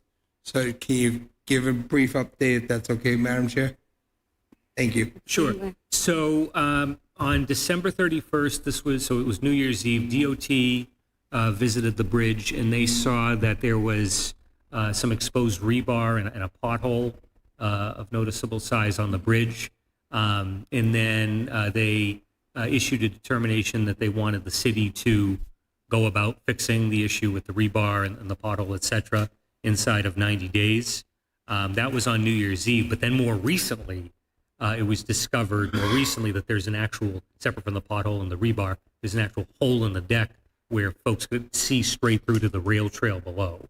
And so the issue with this bridge is that it's 91 years old. It was built in 1935 using money, I think, from the New Deal, if I'm not mistaken. And the challenge that we have with that bridge is that it spans an MBTA right-of-way. That was previously the Boston and Maine Railroad. It's now the rail trail, but technically that's state property, and as a result, the bridge, there's a state element there. And interestingly enough, that bridge is on Mass DOT's list to be completely replaced in 2026. Now, whether that happens, that I don't have an answer for from DOT at this time yet. I've been in touch with Lieutenant Governor Driscoll. She got me in touch with Phil Eng, who's the GM of the MBTA, but he's also the acting Secretary of Transportation. So we've been in touch with DOT. And, at this point, the thinking that we have is let's at least fix the issues related to that hole in the deck, address the issue with the exposed rebar. And once, we're at a point where the bridge is safe, deemed safe for folks to use, then we would reopen it. I know there's the conversation about total replacement, but again, we're subject to the state's timeline there, and I don't have any specifics from them about that. But a fix is underway. The city's working with TEC out of Lawrence on the engineering specs and the like, and this is a high priority project for DPW in partnership with our state partners. I've been in touch with Senator Payano as well, Representative Reyes, this is her district in that neck of the woods, as well as Representative Hamilton, and something that we're going to be doing, and I want to get after this week. I've been in touch with Councilor Valley as well about doing some door-to-door outreach to the residents in the neighborhood just to keep them up to speed with what's going on. I have been in direct touch myself with Abby Hoffman from Thwaites Market, as well as Elvin Arlecon. He has a restaurant in that area as well, or some type of food business. So trying to keep the local business owners up to speed, the residents up to speed, and keeping in touch also with the state. So long story short, that's where we're at. I know this is something that impacts many people in this room. The mosque and the academy are also on Oakland Ave. So we're trying to do everything we can to ensure that we have safe conditions on the bridge for it to be utilized, but we don't want to jump the gun on that and do anything too soon, but a fix is underway. Sorry to ramble. Thank you, Mr. Mayor. Councilor Drew. Thank you, Madam Chair. Mr. Mayor, you kind of went a lot on the trash, and sounded like we were down on some trash and up on some other things. It just a lot of numbers. When we get to the RFP opening, are you anticipating this to be a much more significant increase in our cost in trash? That's the first question, and I have a couple others if you'd like to. So I will virtually guarantee you that given the fact that we're now in 2026, we're going to be dealing with significantly higher trash contract costs than we otherwise would have had back in, say, 2021, 22, when the Harvey contract was first established. There are some things that we are discussing internally regarding Harvey. We do have the option of one more extension year with Harvey. Again, those have rates that were locked in back when this contract was initially established. So I will guarantee that given where we're at in 2026 and the increased cost of everything over the past 5 years, no matter what we do, we'd be looking at higher costs. But that's why it's important for us to keep every option on the table. We don't want to completely foreclose the option of utilizing the final extension year. But at the same time, what we're aiming to do is try to achieve some improved service delivery by way of our trash vendor. I'm aiming, as I mentioned before, for a reset, a complete reset of the program. I think there are things that have been messed up coming right out of the gate. And once the horse leaves the barn with something like this, if we're not following various parts of the ordinance, it's really difficult to get the horse back into the barn unless we do some type of wholesale reset like we're looking at. But the beauty of RFPs, it's a conditional exercise. So if we determine that, the cost compared to, say, sticking with that last extension year, if there's going to be a significant chasm between the new rates that we're getting from the RFP and the option that we have with that final extension year, that's certainly going to come into consideration because we don't want to break the budget when we have another option that we could consider. But these are a lot of the internal dynamics at play that we've been discussing just to ensure that we're getting the best service for residents, but we're also not causing trouble from a budget standpoint that our taxpayers would then have to deal with. So when the RFP gets opened on Thursday, we have the option to either keep going with what we've got or pick somebody. How long after the RFP is open is that going to be valid? So I would aim to make as quick of a decision as possible, simply because of the fact that historically, in the context of trash programs, and when we switched to Harvey from JRM initially, that contract, I think, was signed by former Mayor Perry. I don't know if it was June 30th, but it was pretty darn close to that last week of the fiscal year. And with the extension last year, that was pretty late in the game as well. So my goal with this whole exercise is to have a system in place, not only before July 1st, because we don't want to be bringing it that close to the end of the fiscal year, but I want to have everything in place before we dive into the budget, because ultimately the cost of whatever we pursue is going to greatly impact the trash line in the budget. So long and short of it is that I would aim for a very quick decision after Thursday or whenever the RFP ultimately closes. Okay, thank you. Just two more. So you mentioned the RFPs. There's a lot of them in the procurement office. I believe they said they were working on 29 of them or something like that. I'm starting to look through and as on the parks and things like that, trying to see what's going to be available and forecast into fiscal year 27, 28. My concern is because it does take some time to get an RFP squared away, get it out, get it awarded, and then do the work. When can we expect to see an RFP for the parks presented and out for bid along with the buildings? Just a date, roughly within a month or so of what you're anticipating. Yeah, so I don't want to make a commitment that I can't keep in terms of the timeline, but I do understand with the grant schedule, that's a major factor. But also, too, as we're preparing the budget, we're also preparing the CIP. So whatever information we have is information that will help that whole planning process. So what I'm going to aim for, my goal will be to have those two RFPs out. It's March 2nd. Let's set a goal of having them out by the end of the month. And that's something that I think will be... That seems completely fair and reasonable. I mean, people have things to do. I just want to know so we have something to aim for. Aim for. Absolutely. And I wanted to mention, too, I totally spaced on this, but Councilor DiZoglio has been a strong proponent, along with the whole council, of trying to get some action going on the rail trail regarding our veterans and other improvements.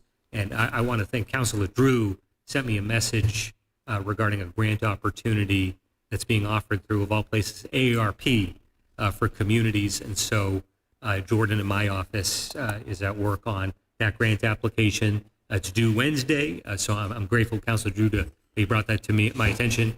And Councilor DiZoglio, that's something we would aim for to help with the ongoing road trail efforts. So wanted to just say thanks for that.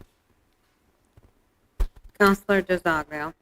Just to touch about that, I also want to give maybe you and Councilor Valley can go, because she went to Washington, D.C.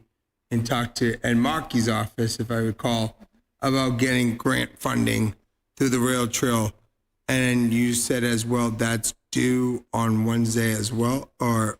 Well, so there is the request for, it's not technically, it's an earmark, but there's some variations between what's due on Wednesday for Congress and the usual earmark. But this is something that we're going to have to put all of our attention, just in the context of the program, that there's the application due on Wednesday.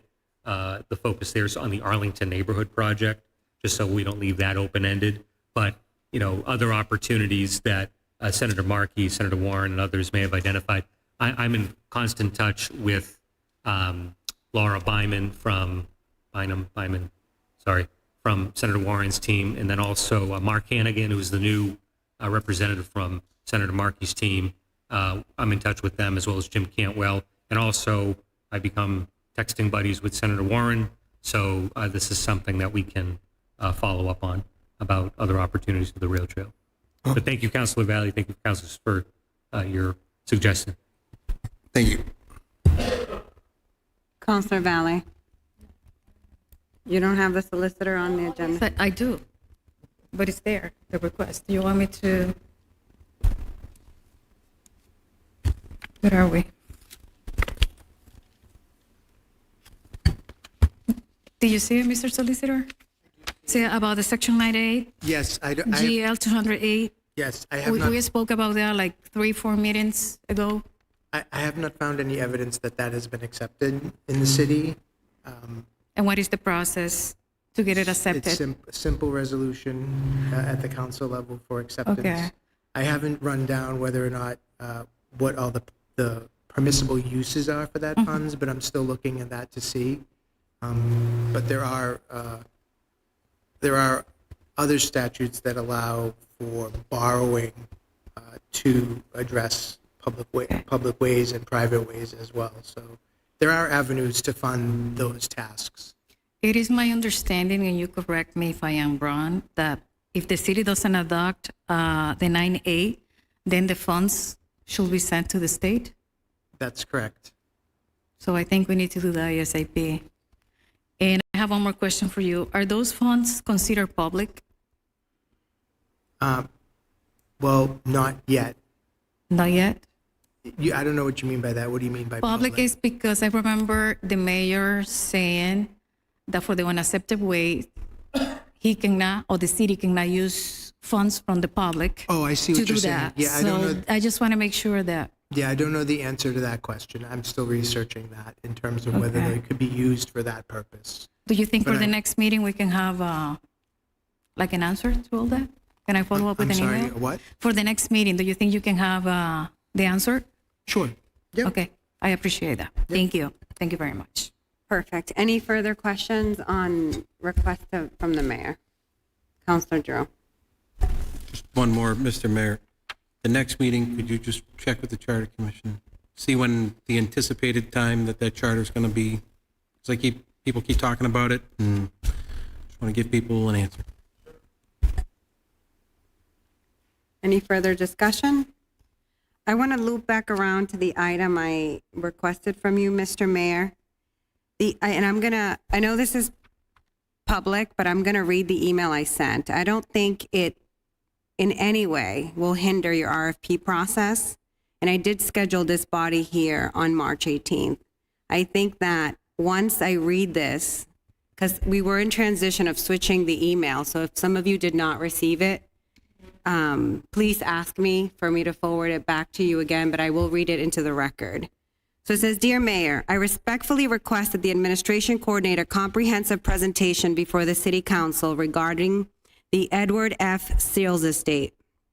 Given the significance of this municipal asset and the recent extension of the request for proposal, the RFP, it is important that the full council be provided with a thorough and transparent overview to support and inform policymaking. Additionally, as the 5 current councilors were not part of the original acquisition process, a historical briefing would provide necessary context for current and future decisions related to the property. Please arrange for Mr. Wilson from the Economic Development, Mrs. Dupre, Chief Administrative and Financial Officer, our CAFO, yourself, and Mr. Bowers from the Department of Public Works to appear before us, the council, and deliver a detailed presentation on March 18th at 6 p.m., including but not limited to the following: the acquisition timeline, funding sources, due diligence, and strategic rationale for the purchase, disposition efforts, objective process to date, and prior actions taken to market or transfer the property, maintenance, ongoing operational responsibility, capital needs, and any deferred maintenance, financial overview, total expenditures to date, revenues if any, carrying costs, and projected financial impact. Here's where you may differ with me on the RFP extension, specific reason for the extension, level of bidder interest, and a summary of marketing and outreach efforts undertaking to attract qualified respondents. I would agree with you that if you wanted to remove that request, we could, but I don't think that hinders anything that I've mentioned prior, which is historical. Studies and grants, status of all studies commissioned, grants received, which we received some, funds expended, and any outstanding obligations. Access to the estate, a detailed list of individuals, organizations, or entities that have been granted access to the property, whether by formal request or for scheduled events, including the purpose and authorization for such access. Contingency planning, the administration's detailed plan for the property, not be disposed of through the RFP process. What is our plan if we're going to keep it? To ensure the council has adequate time to review and prepare for this meeting, I requested it to be delivered to us 7 days prior to the presentation on or before March 11, 2026. For organizational purposes, I can also help by forwarding a suggested agenda for the administration's consideration to help us guide the presentation and ensure that it is structured and the discussion is productive. I have already reserved the Great Hall, which I explained to you earlier, and I respectfully request that the special meeting be formally posted in accordance with any applicable open meeting requirements. The presentation should also include an opportunity for the new counselors and the existing or previous counselors to ask any questions and any additional information during that meeting. Given the fiscal and strategic importance of the Seals Estate to the city of Methuen, I appreciate your prompt attention to the request and look forward for the administration's participation.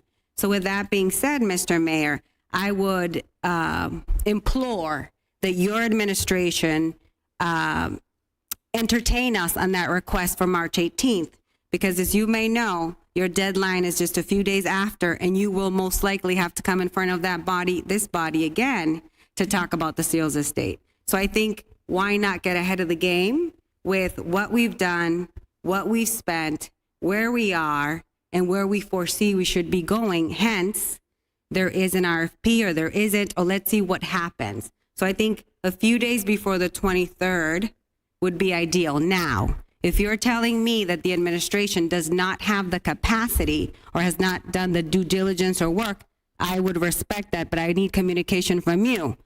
Because as you all know, and as my dear counselor, when we bought that property, stated, he wanted a plan in front of him to make a decision. That plan was really never presented to that body. So I'd like this body, since they're under my watch, to be ready to pull the trigger if they have to. So again, if you could entertain us for March 18th, the room is booked.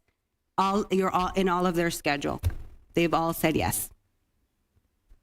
Thank you, Madam Chair. And just for the sake of transparency, and I know this is something that has been difficult with the email migration, I'll just share briefly my response to that email. I stated, Chair Soto, thank you for your email regarding the Searles Estate. Given the fiscal and strategic importance of the property to the city of Methuen, I agree that it is appropriate to provide the City Council with a comprehensive update. Transparency and accountability are essential when discussing significant municipal assets, and my administration is prepared to participate in a structured public presentation. We will coordinate internally to ensure that the requested information is compiled in an organized and thorough manner. With respect to scheduling, I would ask that we confirm the availability of the relevant department heads and ensure sufficient preparation time so that materials can be provided to the council in advance. My office will follow up shortly to confirm logistics and timing. I look forward to a productive discussion focused on facts, context, and a best path forward for the city. I know that you've indicated that the room's already booked. It's on everybody's schedule. We have not had the opportunity to follow up on our end regarding logistics and timing. So I would recommend a time following the 23rd of March, but that's something that we can follow up on.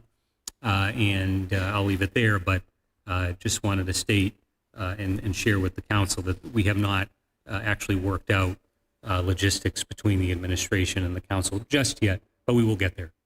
Thank you.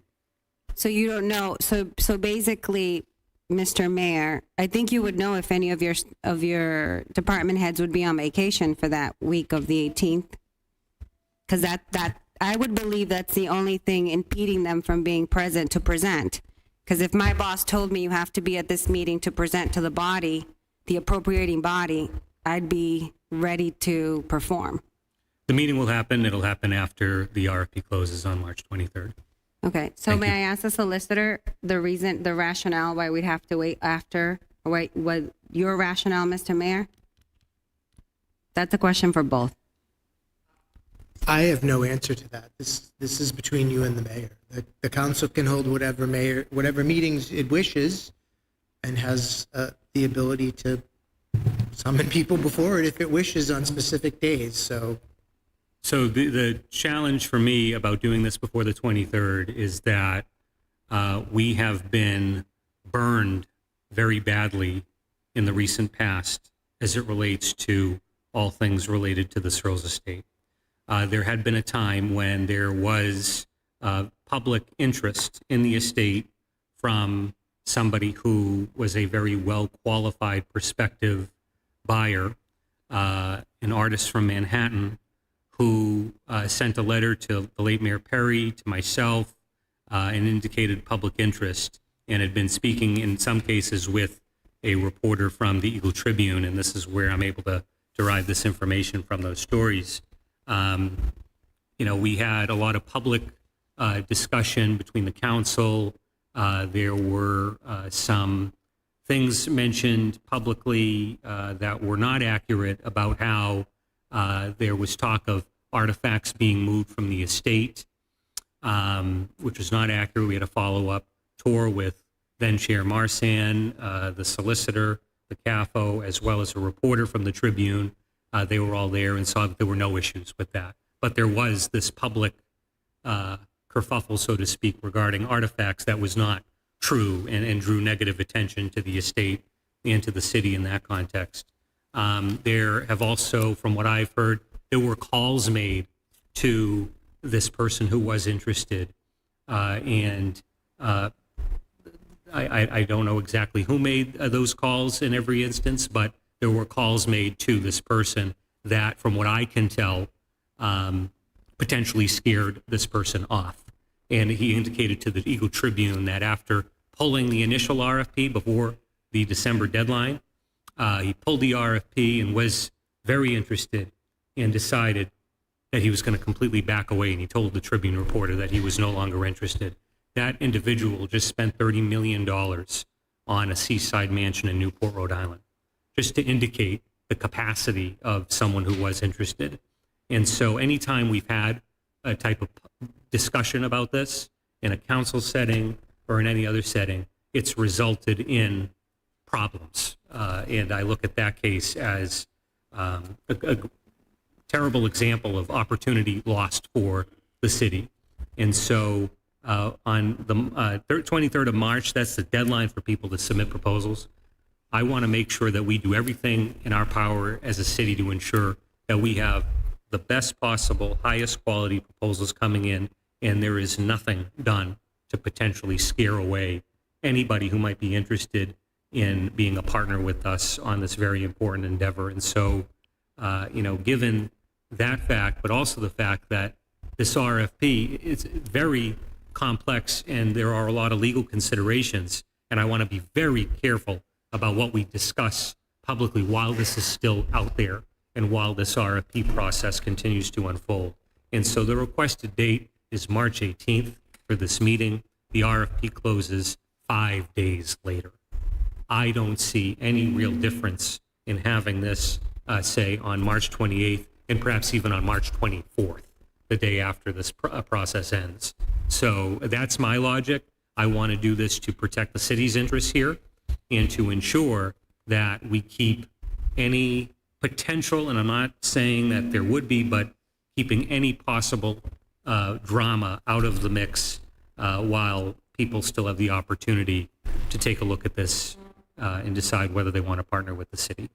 And so that is my fully transparent, open reasoning why we need to wait until after March 23rd to have conversations about this as a city. I just don't want to mess up that process. Thank you. Did you have something to ask, Councilor? Yeah, when you're done, I could just fine. add something. You can have the floor. I can comment after. Thank you, Madam Chair. I myself would be strongly opposed to having any sort of meeting prior to that deadline. I don't want to shoot ourselves in the foot here. I don't know what the rush is. With budget season upon us soon, I think we're going to get it done sooner than later, and want to have a summary of the RFP process at that presentation by our proper department head. So, and if we did have the meeting, if that was the will of the council, will of the chair, I would think that executive session would be appropriate. But I'd rather wait and maybe have some public participation at an open meeting where amongst ourselves and whoever else wants to come to the meeting. So So for Those would be my- clarity, the request of that meeting is not to discuss the RFP or any potential buyer or any potential bidder. That's why when I read the email, I said the one line item I would scratch out is the request of, has there been any level of interest? It is a request to brief the new counselors, because I'm aware you weren't here when this happened.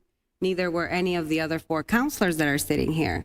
So if I had to discuss a property or an acquisition or something that we have to reconsider for a new RFP, before I go to that conversation, because there was no bidder, potentially, we have to talk. So now you're talking without historical data, you're talking without discussing all the points that you should have been briefed on. You're basically back on the bandwagon of we have to do it and we have to do it now. I think there's 4 counselors that were there that are still here now that felt that they were rushed into making a decision back then. And so if it's the will of the council to be rushed again, you may have it your way. But the way I operate is that I'd like you to be briefed and told, because I don't want surprises for this council. Or I don't want you to be, and I don't want to use the word bullied, but I don't want you to be pushed into making a decision without the proper timeline. I respect that you'd like to wait, but I differ in the opinion with you, because transparency to me means discussing the historical data of how, why, when, and bringing it to this body. It's a conversation. There is no vote there. It's data that's going to be presented, because if we have to keep the estate, which we may have to, you have to look at those numbers, Mr. Mayor, and you have to make an informed decision.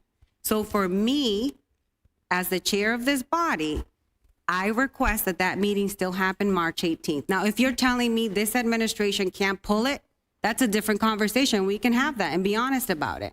And that's fine. So it's not that we can't pull it. Mr. Mayor, it's taken you 2 weeks to answer on this floor to tell me that you haven't gathered your troops to discuss if we could host the meeting on March 18th. So Excuse me, and I followed your protocol. Your protocol was, Madam Chair, any of the council members that want to request anything have to go through me and in writing. So here the chair does that directly to you, and birds have been chirping for 2 weeks. So yes, if you're telling me that you think historical data that already exists, by the way, that we can potentially look, all we're looking for is presentation from your department heads. So it could be conclusive and it could be put in front of this body so that they can be informed when you come back to us. That's the way I'd like this body to operate. But if that's not going to happen, that's fine. Again, I called each individual member, asked them for their schedule 30 days in advance to accommodate that. if I may, there will be no rushing. There will be no bullying. There will be none of that. There will be no decisions made without sufficient information. It has not taken us 2 weeks to get it together. It has taken very little time for me to determine that this is a conversation that we will absolutely have. We will bring the new councilors up to speed. We will do so after the 23rd of March. And that's that. Okay. Any other questions, concerns of this body on request of mayor's request? None? Just for, Madam Chair, to the mayor, just for personal information, do we have any potential buyers? That's a question that I'm not able to answer before the 23rd of March. I'm sorry. Thank you. So I can Thank you, Mayor. address that.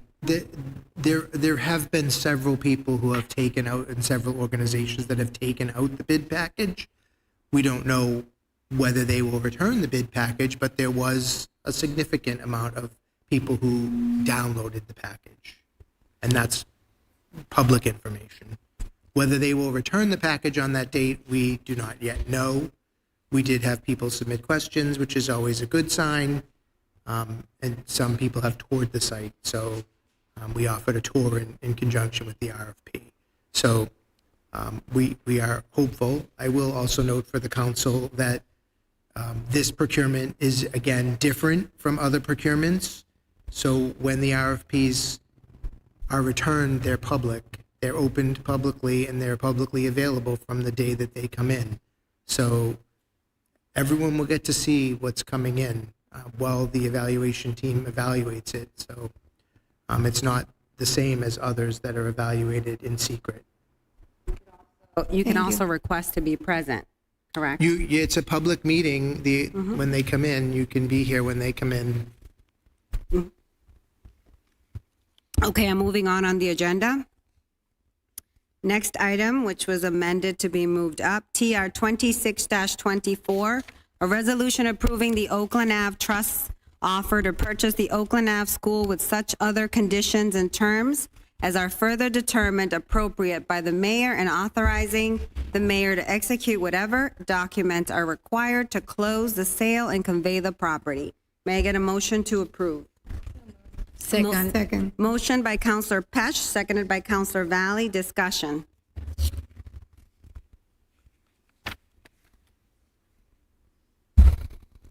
Counselor Marsan. Thank you. Could we get a copy of the exhibits A, B, and C? It says that in the lease there was exhibits of the different parcels. Can we just get a copy of those? Do we have the exhibits? We have the lease for sure.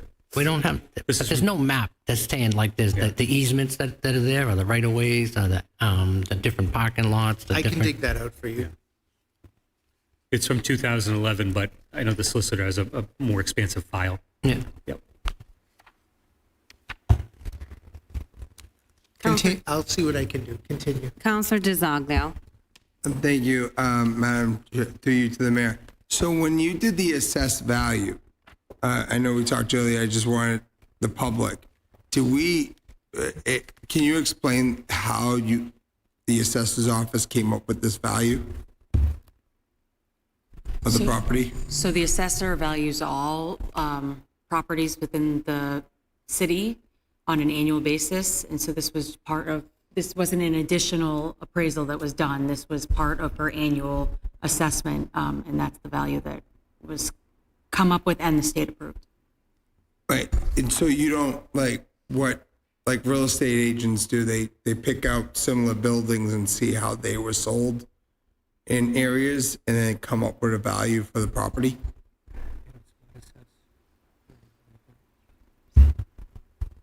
The assessor's office, they don't do spot assessing or anything like that. They have just a consistent process that they follow annually, Councilor. So the only concern that I have, like I said, I am very in support of this, is that due to budget season, we're always going to be crunching numbers.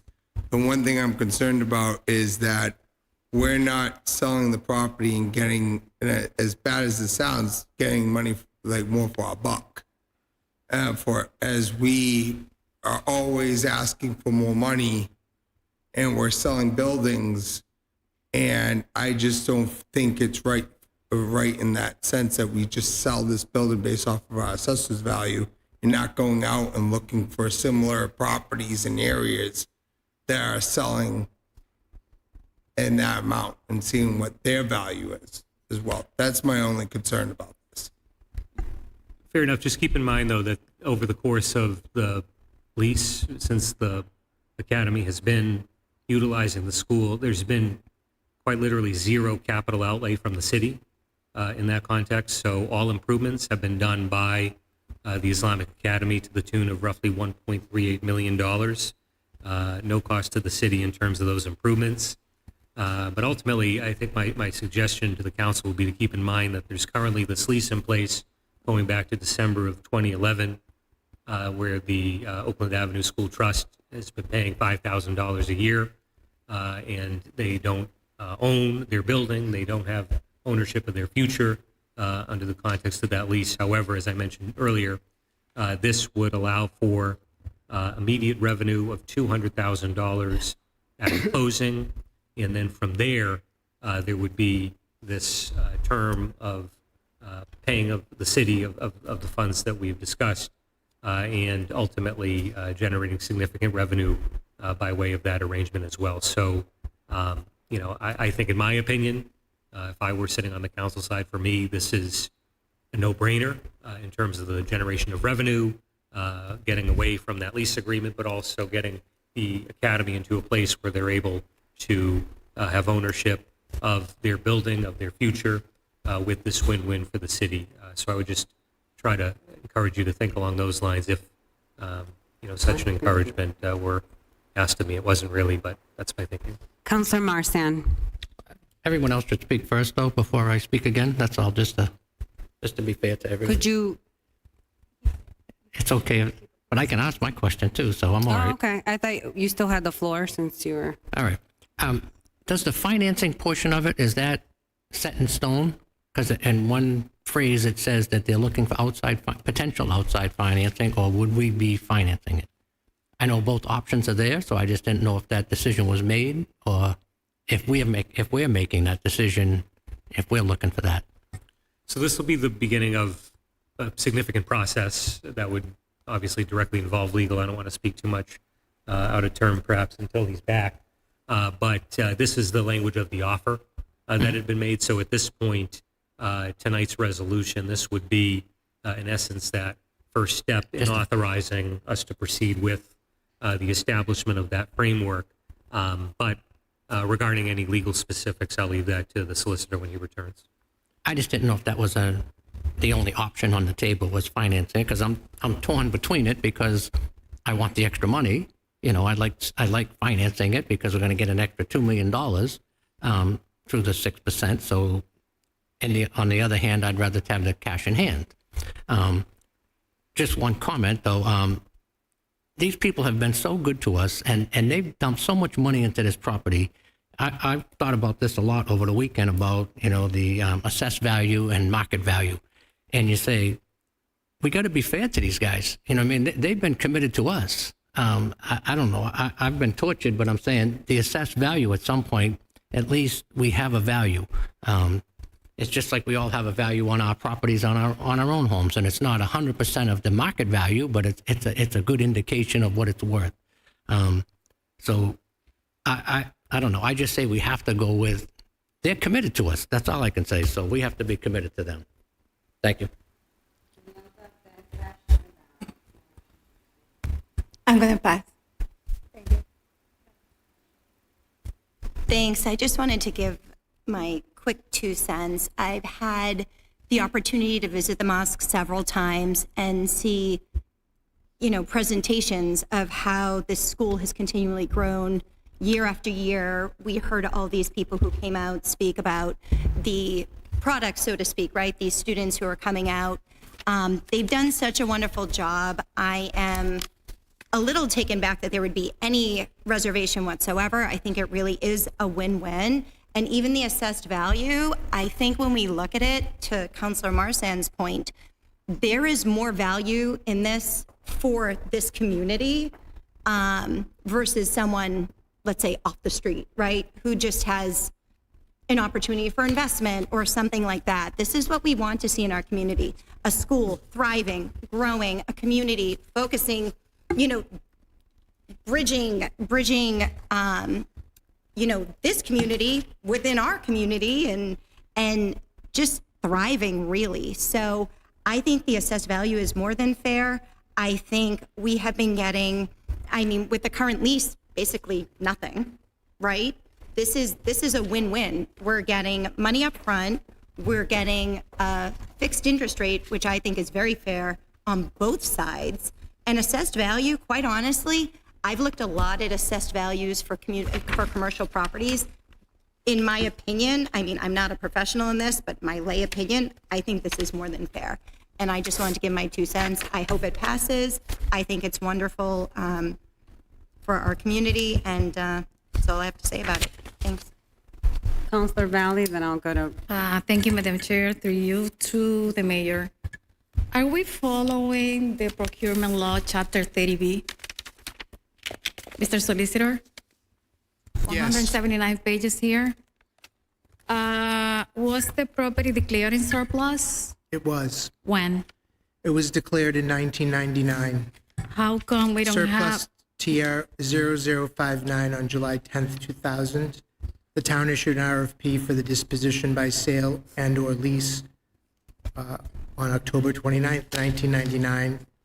The Oakland Avenue School Trust submitted a response to that RFP that was on October 29th, 1999. The first lease the city wrote, what was town at the time, wrote a lease on January 16th, 2001, approved by the city council in contract 0122. And then in March of 2001, that went from 2001 to 2011. On 3/21/2011, the council passed TR 10-30, submitting a home rule petition to allow the continued lease with an option to purchase for 25 years to the Mass Legislature for $5,000 a year, approved by the legislature and signed by the governor on September 6, 2011, Chapter 107 of the Acts of 2011.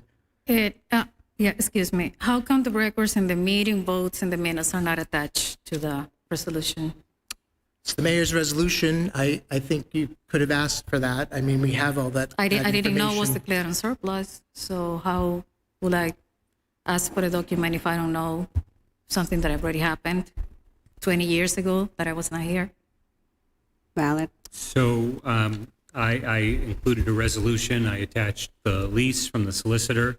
I didn't attach an exhaustive series of supporting documents going back to 1999. I mean, that information is available certainly upon request. I know you've just made that request now, but when I submit legislation to the council, I don't submit supporting documentation beyond the resolution, the lease, going back all that time, simply due to the fact that it's not relevant to this Mr. vote. Mayor, are you saying that we have to guess it was surplus? No, Okay. I'm not saying that. Thank you. Okay, so I'm reading here on page, what is the page number? 86. Up again, the manual of Chapter 30B, procurement law, that after declaring the property in surplus, we need to determine the value of the property, which you're right. It was assessed at 100%. But you said that you have the confirmed and certification from the city assessor. That's not attached. So I would like to see the certification. And it's not that I don't trust you. It's just that I come from the private sector and we have supporting documents for everything, basically. We like the paper trail and saving files for the future, just in case.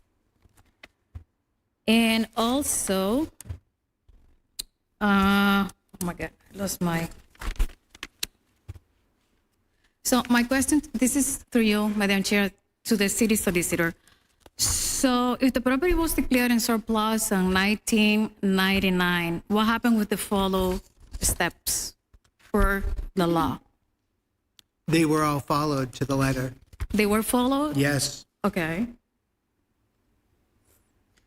So, just for clarification, in 1999, I was 10 years old and in the 5th grade at the Timony School, so I can't, in advance, I can't speak to any process questions about the administration in 1999. I just don't feel comfortable voting on something that I don't have the documents in front of me. I was not even in the United States in 1999, so imagine that. I can certainly provide those Yeah. documents for you. I can just tell you that I've reviewed the documents and the process was followed to the letter of the law. The property was surplus. There was an RFP that was put out that included lease and/or sale. And then in 2011, the community took a further step to extend that lease by home rule petition to the state legislature, which allowed that with a sale or lease option in the lease. And that also included what other terms the mayor wished to do at that time. I don't think they included other terms, but it was at the mayor's discretion. And that's where we are today. The lease that is current is from 2011 and includes an option to purchase only with the approval of this council. So it specifically requires the approval of the council. The Islamic Academy of Peace is free to make an offer at any time. And if it meets with the council's approval, it goes forward. If it doesn't, then it doesn't. It's as simple as that. And I have one last question, and this is regarding the financing. I want to know, I want your legal opinion, if the city has the authority under Chapter 44 of Massachusetts General Law to finance a municipal property. So we're not financing, we would be taking, I mean, I don't know what you mean But by it's gonna financing. be If a you're note. asking, if the city can take back a mortgage and do it that way, the answer is yes, they're authorized under state To me, finance law. financing a mortgage is kind of the same because you're going to have an Yes, note. they're authorized to do that. We can do it by outright sale, we can do it by lease to own, we can do it by mortgage. We are authorized to do that, yes. Thank you. Counselor Drew. Thank you, Madam Chair. To Mr. Solicitor, I had called you earlier. I didn't have a chance to speak with you. In my research over the weekend, just kind of looking at different things, I came across an anti-aid loan of credit summary. I don't know what that is, you'd have to explain it. So what it basically said to me, and it was an amendment in Massachusetts, the anti-aid amendment in Massachusetts. Yes, yeah. Prohibits the use of public money or property for the purpose of founding, maintaining, or aiding any church, religious denomination, or society. This amendment is designed to prevent the use of public funds to support private or charitable institutions. The amendment was ratified by the people in 1855 and has been amended several times since then. It is important to note that the amendment does not prevent the Commonwealth from making grants and aid, yada, yada, yada. I am not a lawyer by any way, shape, or form, and are we legally able to take a municipal building and basically lease to own that property to a religious group? And it's regardless of who it is. Yes, you can. Okay. It was done by RFP, as long as it's done the correct way. Okay. It was done through an RFP process, and it was negotiated at the time. I don't know, who else responded to that RFP. I do have a copy of it. I'm happy to, I found one in the file today. It took a little while to locate, but it wasn't just for this school. At the time, it was the Oakland School, Oakland Avenue School, and the Ashford School. I'm sure folks in Methuen probably know what happened to that. I'm not from Methuen, so I don't know what's there now, but they were disposed of at the same time. And so, as long as it was bid appropriately and it was bid on response, that anti-aid amendment is designed to prevent direct, like we couldn't do a direct appropriation, we couldn't give somebody a gift, let them use property for free, that kind of thing. But if it's part of and there was an economic development piece to this project too. I mean, the RFP spoke to whoever bidding, putting into investment in the property and being in charge of all maintenance.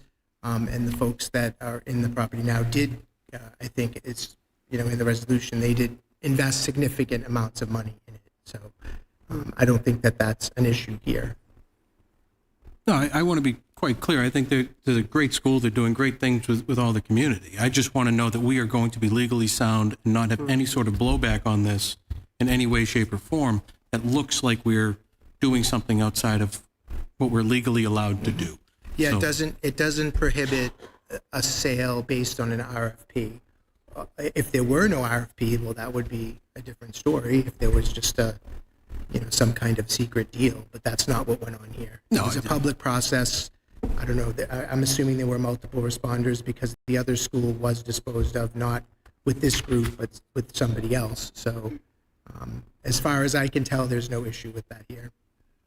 So you're saying that we can lease to own it, no problems, issues to me? Yes, and it was approved, as I said, in 2011 by the state legislature, signed by the governor, that specific.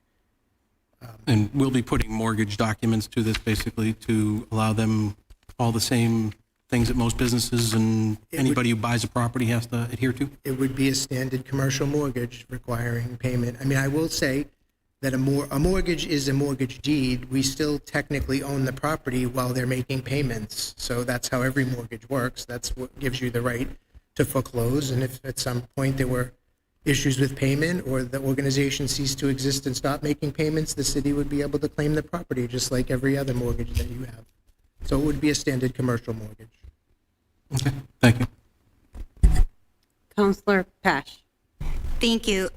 May I make a suggestion? And I think that some of the procurement issues, especially, we've had some issues with this body and other properties in the past, which I think maybe is creating some confusion. And I don't know, is it possible for me to maybe suggest an amendment to this?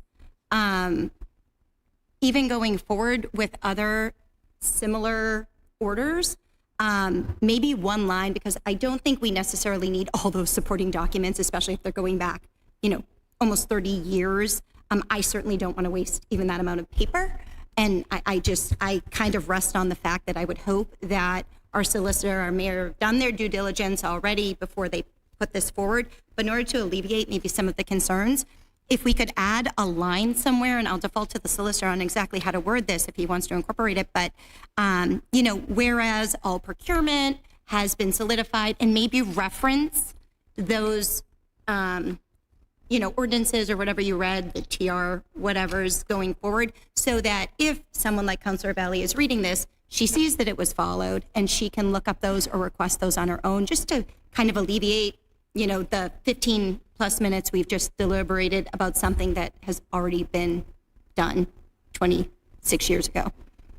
Before you answer, Mr. Solicitor, because I know you're going to make that amendment, would you like to ask your question so it doesn't? It's not. Okay. The floor is yours, Counselor. Thank you, Madam Chair. I find Mr. O'Neill's opinion to be satisfactory and knowledgeable, and I'm obviously a yes vote. When you look at this community and what they've done to this city, if I was the owner, I would give them a perfect tenant discount, but I can't. And you think about the lawyers and the doctors and the scientists they put out. Would we rather have a commercial developer come in and try to rezone or get a variance or an easement to put in a 30-unit apartment building where it's going to impact our schools, public safety? There hasn't been one financial impact to the city since they've been here. So I don't know why all the deliberations. I trust the mayor. I trust Mr. O'Neill. And I'm a yes vote, and I hope we can vote soon on their future success. So thank you.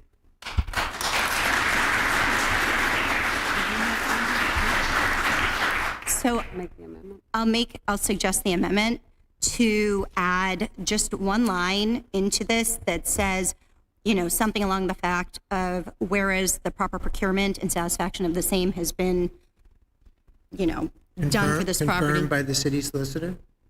Sure. I have an amendment on the floor to the resolution. Do you want to read it again, or? I don't know the exact wording, to be honest. Again, I'll defer to the solicitor, but just something satisfying, whereas proper procurement and the satisfaction of the same has been researched by the city solicitor and found to be adequate by way of whatever ordinances he just referenced. I'm perfectly happy with that. And if we could do that going forward as well, like I said, I think that would alleviate this sort of issue. So I have an amendment on the floor by Councilor Pesh. Do I have a second on the amendment? Second. Second by Councilor DeZoglio. Any further discussion on the amendment? Seeing none. All those in favor? Aye. Aye. No. Take a roll call, Madam Clerk, on the amendment, please. Councilor Santos. No. Councilor Saman. Yes. Councilor Valley. No. Councilor DeZoglio. Yes. Councilor Drew. Yes. Councilor McLaren. Yes. Councilor Marsan. No. Councilor Pesh. Yes. And Chair Soto. No. 5 yeas, 4 no. Motion carries. Amendment passes. Before I will fill in the chronology. Perfect. Thank you for that. So the question if I may, if anybody else needs to speak, I guess I should pass on my gavel. So my concern is, in 20 years, 30 years, if any of the procurement lots have laws have changed, even in your review, that suffices any new updated procurement change. That is my concern.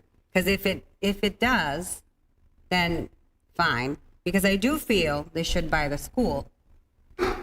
I don't feel we should be the bank. And I do have a question. Maybe the board member or the person in charge of the school can answer this for me.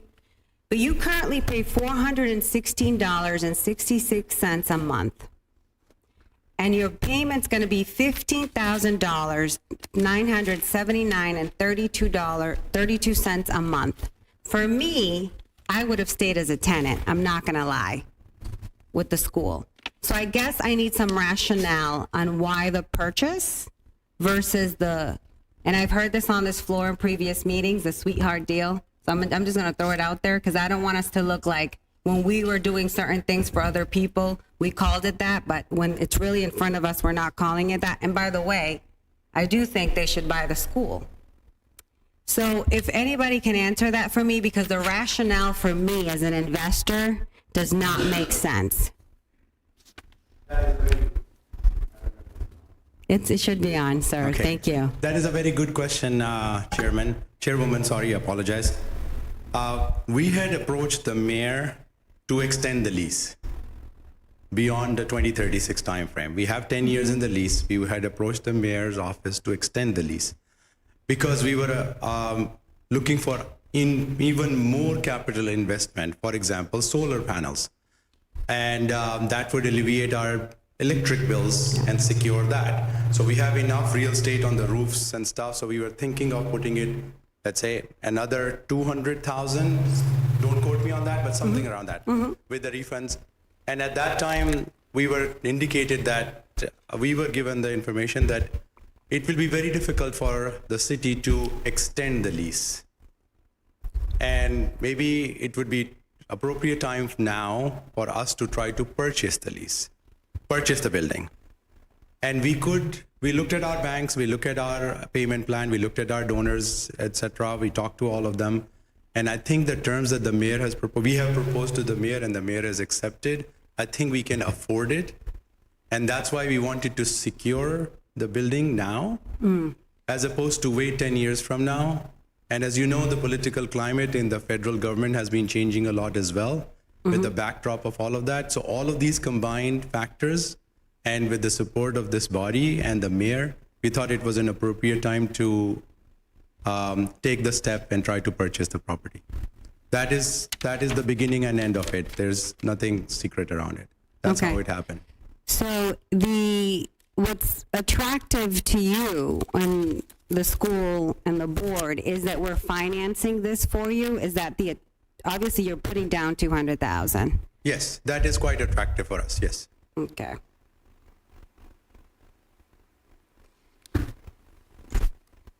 So I guess on this floor, I see hesitation on us financing it as a municipality, also on the purchase price based on the assessment value. Here, say you put a lot of money into that property. I understand that, but understanding those hesitations, if this body was say yes, you can buy it at the assessed value, but you need to get your own financing. How is your school positioned to still buy it with what's in front of us, but not us financing it?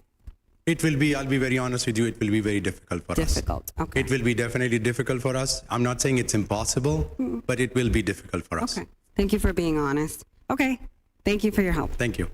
Thanks. All right, I'll take this back, Madam Vice. All right, so if there's no further, Councilor DiZoglio. Thank you, through you, Madam Chair, and to the body. The reason why I asked that question because I knew there would probably be people that know this about the appraisals and stuff, and I heard, especially from Councilor Pesh, she's actually very comfortable with the appraisal. She's actually have done that. So that was really what I was. The assessment, Council. Assessment-wise. I've been in this community for 27 years. I remember when they came. I appreciate what they do to this community, especially being part of the community as with me. I know a lot of people that I grew up with that went through the academy as well. So that was just, and I know she and I have talked about this, that I was going to ask this question, but I do absolutely support giving the school to them. So. Selling Selling the school. So, not giving, selling it to you guys. Okay. Counselor Valley. Thank you, Madam Chair. I want to clarify, I'm not opposed to the sale of the school, and I recognize the great job that you have been doing with families and students. I just would like to see the supporting documents before taking a vote. So I would like to make a motion to table this until we get the proper documents. I have a motion to table on the floor. Second. Second by Counselor Santos. I'll take a roll call on that. Counselor Santos. Yes. Counselor Samad. No. Counselor Valley. Yes. Counselor DeZoglio. No. Counselor Drew.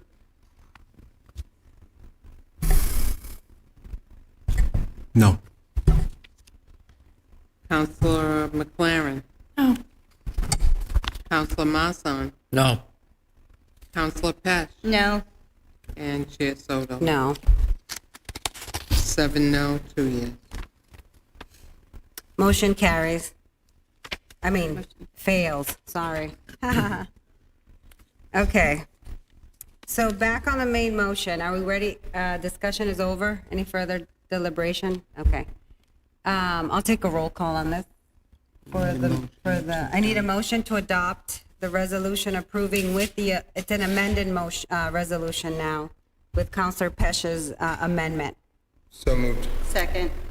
Motion by Counselor DeZoglio, seconded by Counselor Pesh. Counselor Santos. Yes. Counselor Samad. Yes. Counselor Valley. No. Counselor DeZoglio. Yes. Counselor Drew. Yes. Counselor McLaren. Yes. Counselor Masson. Yes. Counselor Pesh. Yes. And Chair Soto. Yes. 8 yes, 1 no. Motion passes.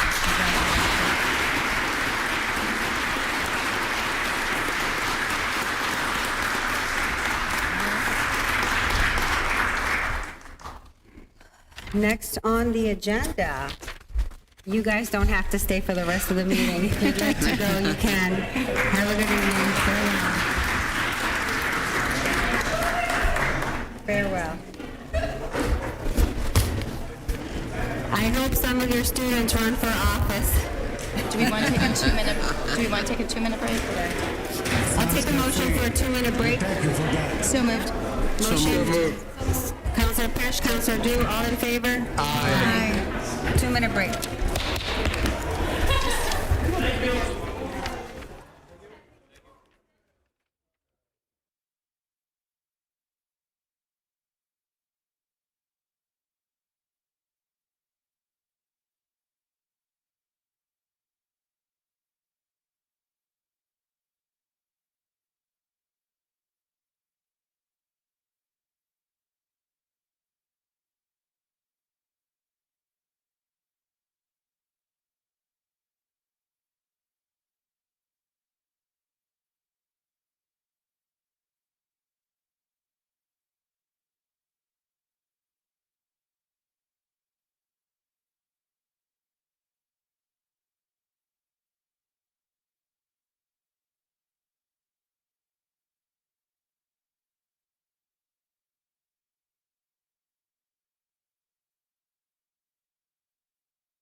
Methuen City Council resumes its meeting. It is now 9:19. Madam Clerk, can I take a roll? Can you take a roll? Councilor Santos. Present. Councilor Samad. Here. Councilor Valley. Present. Councilor DeZoglio. Present. Councilor Drew. Here. Councilor McLaren. Present. Councilor Marsan. Here. Councilor Pesh. Present. And Chair Soto. Present. All present. All back. Thank you, Madam You're Clerk. welcome. I want to make a statement before we resume the agenda. This agenda was posted, obviously, downstairs where it has to be posted for it to become public and us to host our meeting, but it was not available continuously online. So there were several phone calls and text messages to some of the members of this body, including myself, that they could not see the agenda nor any of the attachments for the agenda items. Okay? So with that being said, I hope that you, per se, did your due diligence. And most of these will have a second read. But if you feel that there's an item that must be tabled, please exercise that right. Can I just address that? Yes.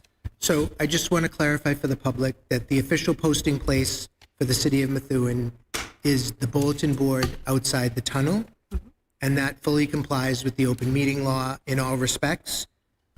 We generally post for the convenience of the public on the website and provide convenient links for folks to see what's on the agenda, but anyone is free to come to the city council office at any time and pick up copies of anything that's on the agenda. So there was a slight glitch this week. We did have the agenda posted for several days without issue, and then it disappeared, I don't know when, a few days later, something to do with the vendor that we use for the website, and it was put back up again today. So there was ample notice. I don't want anyone to think there was any issue with the open meeting law. There's certainly no issue with the open meeting law. And as everyone knows, the council gets packets, physical packets as well delivered, so there should be no issue with that. Perfect. Thank you, Mr. Solicitor, for adding. Okay, next item. Public service? None. Grants? None. Licenses? None. Contracts? C2672, Complete Cleaning Co., Inc., 548 Chestnut Street, Lynn, Mass. 01804 for custodial cleaning services for 3 years in the amount of $156,000. I need a motion to approve. Motion from Councilor Samard, second by Councilor Pesh. Discussion. Seeing none, all those in favor? Aye. Any opposed? Motion carries unanimous. C26-73, Insight Public Sector, Inc., 2701 East Insight Way, Chandler, Arizona, 85286, 1930, for 40 TB standard backup service and support for 5 years in the amount of $29,036.20. May I have a motion to approve? So moved. Second. Motion by Councilor Pesh, seconded by Councilor DeZoglio. Discussion. Seeing none, all those in favor? Aye. Any opposed? Unanimous, motion carries.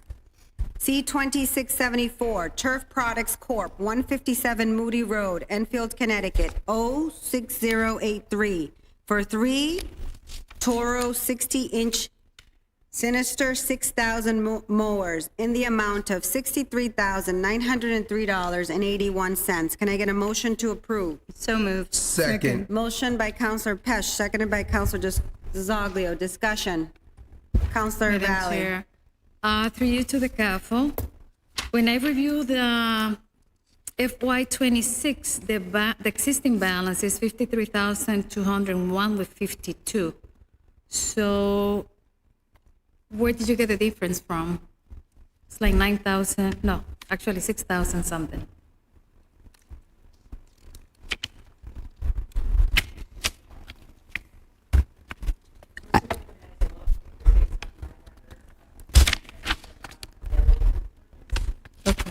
Okay. Any further, yes, Councilor Marsan. I'm usually a critic of the cost of the stuff that goes through the DPW, so I happen to look up the Z Master 6000, and they are over $21,000 a piece when you look at them online. So, Thank you. Thank you for that. Due diligence. While we wait for the CAFO, any further questions on the contract or specs or anything? We do have DPW here. I think that falls under DPW in case you have a question. No, buy two, get one free. My apologies.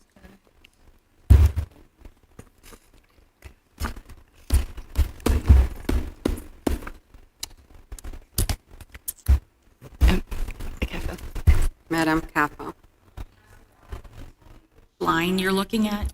It is the account 505134, CIP FY26. 134. That's the one that they're considering. So what's the balance that you are seeing? I'm sorry. What was the question? What balance are you seeing? 53,201 with 52 cents. Are you seeing the same thing I'm seeing? Well, this is 26001. What was that, Mr. Solicitor? If you look at 505-134-26001, the current balance available is $174,065.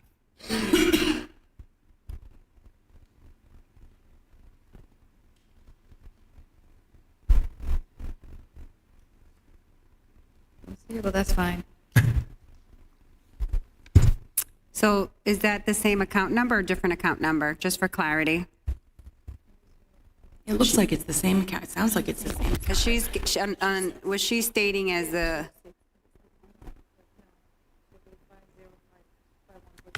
Can I see? yeah. Do you guys want to come over? Or do you want to go over to I don't the want to CAFO? delay the meeting, so No, let's it's just okay. move forward. I don't want you to take a vote on something you're not comfortable with, Counselor. That is the account for this, the 26001. Yes. Yes, and that's what's on here. Yeah. 001 is the account.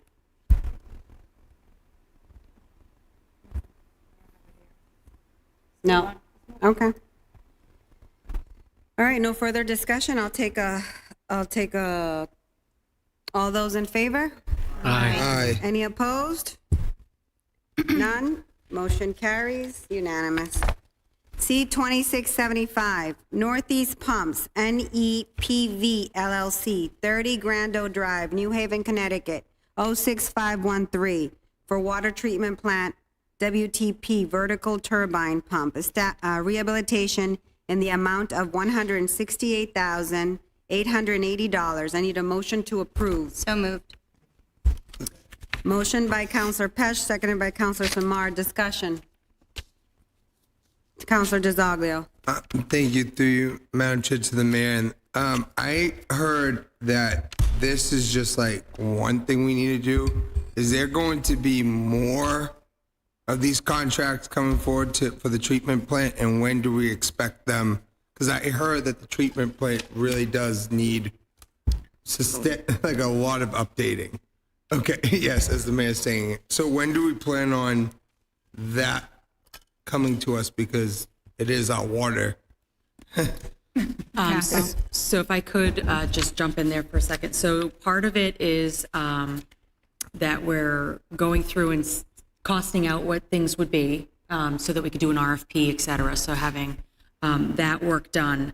Part of it's also funding. So this kind of dovetails with TR 26-5, where we're trying to move funds from one old CIP into the water treatment plant, so that, and now that's only $19,000. That's not going to cover this, but those type of things that we're trying to do in order to get ourselves set up so that we can get after some of those things.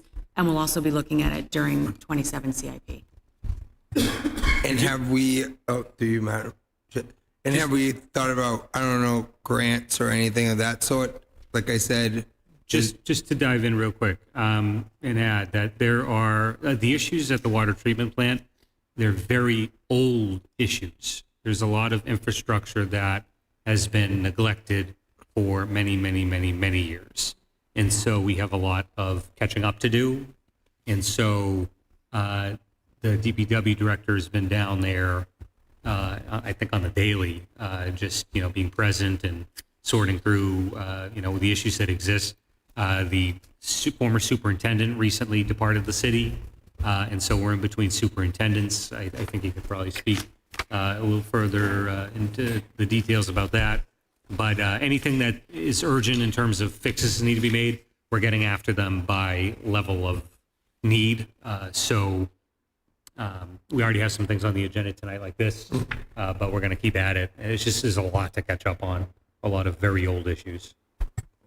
Thank you. Any further discussion? None? Okay. All those in favor? Right. Aye. Any opposed? Unanimous. Motion carries. C26-76, McGovern MHQ Inc., 401 Elm Street, Marlborough, Mass. 01752 for 2026 Ford Police Interceptor Utility All-Wheel Drive 1. 2026 Hyundai Tucson CE or Special Edition All-Wheel Drive 1. 2026 Chevrolet Tahoe 4-Wheel Drive 4-Door Limited Edition in the amount of $234,031. Motion to approve. So moved. Motion by Counselor Pesh. Seconded by Counselor Samar. Discussion. Seeing none? All those in favor? Aye. Any opposed? Unanimous. Motion carries. C2677, One Stop Trailer Shop LLC, 190 Beauty Hill Road, Barrington, New Hampshire, 03825 for cargo trailer with landscaping package and the amount of $25,300. Motion to approve. So moved. Actually, correction. The grand total is $29,399. Correction to the number. Motion to approve. So moved. Second. Motion by Counselor DeZoglio, seconded by Counselor Santos. Discussion. Seeing none, all those in favor? Aye. Aye. Any opposed? Unanimous. Motion carries. C26-78, I'm removing from the agenda that was received today. We'll put it back on the next meeting. Other officers and committee reports, is there any in this for this body? Jana Pesh, Counselor Pesh, sorry. Our finance committee actually met prior to this meeting today. We had our first meeting, even though we're not in receipt of the budget, obviously, yet. We were trying to streamline exactly how to move forward, and my fellow members, Counselor Drew and Counselor Santos, had some great ideas about different things we can do to streamline the budget process, even now prior to actually receiving it. And we scheduled our next meeting for April 8th, and we are hoping to have some potential projected numbers, as well as the finance committee from the school committee joining us to kind of keep us apprised as to what's going on there. And I will just tell the mayor as well, we are also super hopeful that the budget's going to be extra early this year. Okay, so the CAF is going to relay exactly what those discussions look like, and I look forward to it, Mayor. Thank you. Thank you, Counselor, for that detailed report. As you know, that is one of, not that all of our committees are important, but Can I just share one finance. thing real quick? Yeah. This is just me being a nerd. I am so excited about the budget format that we're going to be using now going forward. Typically every year, it hasn't been like a bad format that we've used, but it's been like just a series of spreadsheets for each department. We're changing it up where we're having a type of like performance-based model where we're going to have budget narratives for each department. Each department's going to have their mission statement, a list of their accomplishments for the past calendar year, their org chart, as well as a strategic planning outlook for the next couple of years, 1 year, 3 year, 5 years, everything that we're aiming to get after in terms of projects. So it's going to be much more of a narrative-based document rather than just, the spreadsheet format. So municipalities like Brookline, Cambridge, Andover, Lowell, they use a similar format, and I want to copy what they're doing. And I can speak for the Finance Committee at least. We can't wait to see it, Mayor. Early. Thank you. Great. TR 2614 was already read, moved on the agenda amendment, so we're at new business. Resolutions. TR 26-15, order authorizing an amendment of order number 5754, borrowing to pay costs for FY 2023 CIP to reclass $19,359 between Enterprise Capital Projects. This is a request by the mayor and the Director of Public Works, and there also is an EPA attached to it. This is the item that was removed for the backup information, which was provided to the body. I need a motion to approve. So moved. Second. Motion by Councilor Pesh, seconded by Councilor DeZoglio. Any discussion?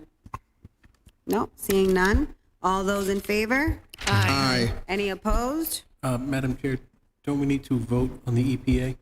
We will. We can do it after. Oh, thank you. Thank you for that reminder. So we said all those in favor? Aye. It was unanimous. Any opposed? Motion carries. Now on the EPA, I need a motion to approve. I make a motion to apply an EPA to this. Second. Motion by Councilor Marsan, seconded by Councilor Pesh. Any discussion? None? All those in favor? Aye. Any opposed? Unanimous. EPA passes. 2026, TR 2026-16, resolution authorizing expenditure of $1,300 from the Castle Fund for the Methuen Business Alliance Greater Haverhill Chamber, request of the Commission on Trust Funds. Motion to approve. So moved. Second. Motion by Councilor Drew, seconded by Councilor DeZoglio. Any discussion? Seeing none? All those in favor? Aye. Any opposed? Seeing none, motion carries unanimous. TR 26-17, resolution authorizing intra-fund transfer of $50,000 from legal personnel service expense to transfer to legal other expenses to fund the outside counsel expenses. This also has an EPA request. It's a request of the mayor and our city solicitor. Motion to approve. So moved. Motion from Councilor Samard, seconded by Councilor Santos. Discussion on this matter.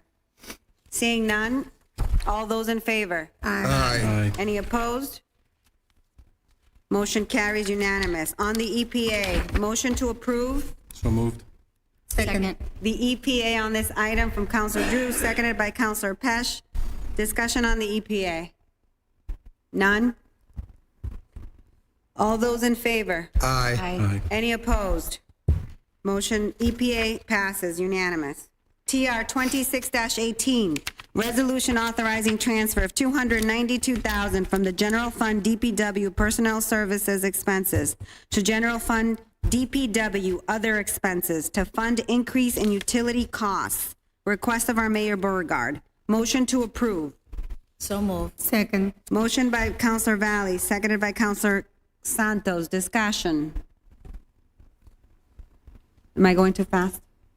Okay. All those in favor? There was a discussion? I had one. Go ahead, Councilor. My apologies. So we're moving money from a personnel line item to fund utilities that we didn't have, we flatline funded in the last budget. Is that what I'm understanding? Yeah, and that's all within DPW. So DPW It's personal services. DPW's bucket, we're just moving it from personnel, so we had positions that weren't filled. Correct. We're funding utilities, so we're just patching, we're not fixing a structural issue here, we're just patching an issue that we can see as a glaring problem. Yes. Okay, thank you. Sorry, Councilor DeZoglio. So can I ask, if Pat's still here, Mr. Bauer? Oh, I was gonna ask, has these positions been posted?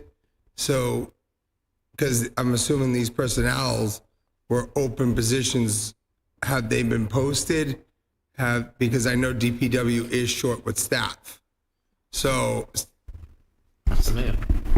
what? That's the mayor. So, Mr. Mayor, So some of them have been posted, some of them have not been posted intentionally. But the, working foreman, the boots on the ground, those have been posted. The amount that's available is due to the vacancy that's already existed. So we're still projecting filling those going forward. It's just for what's been vacant thus far this year.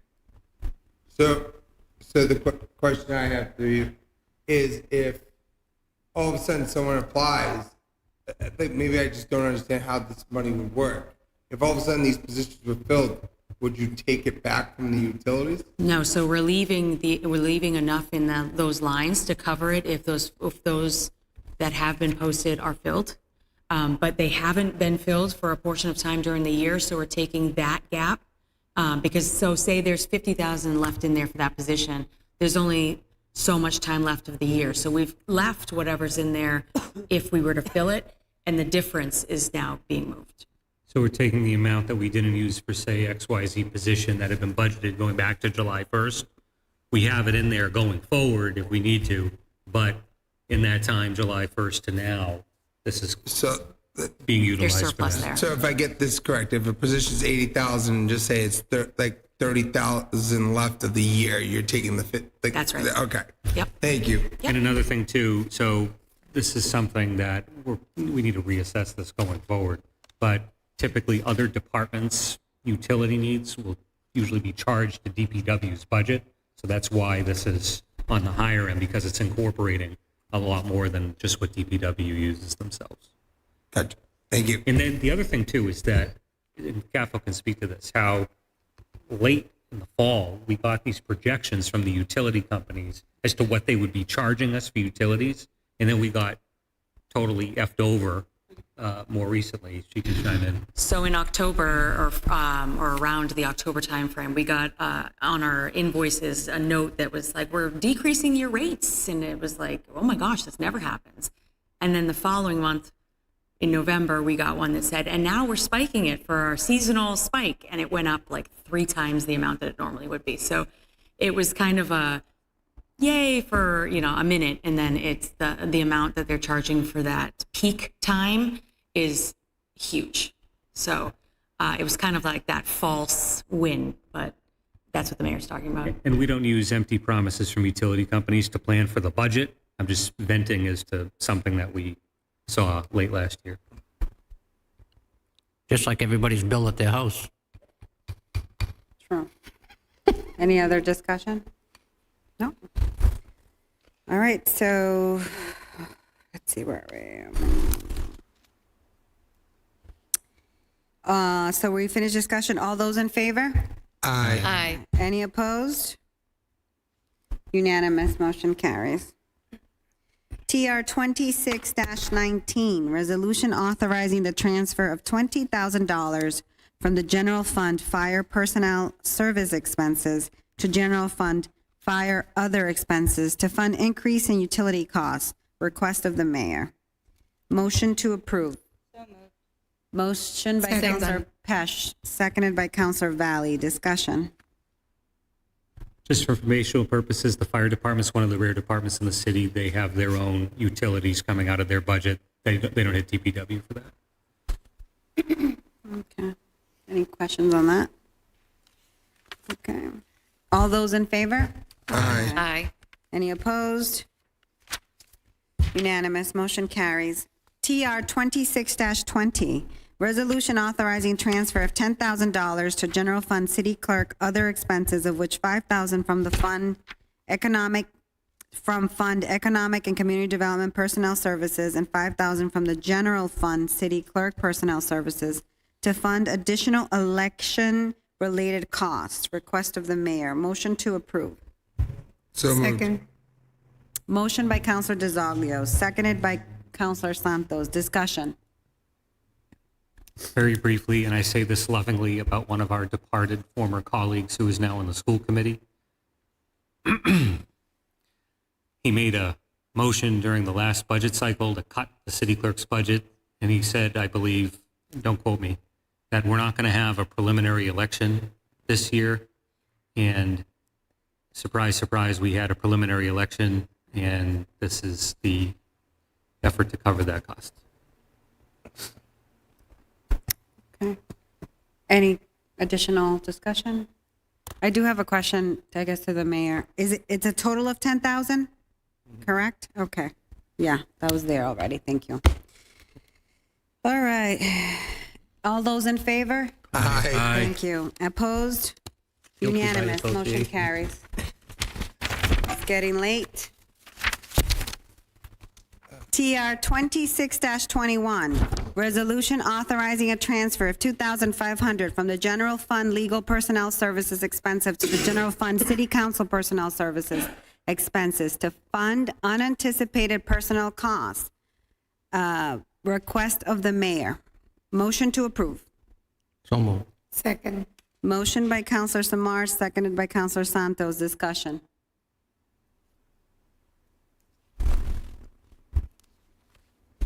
None?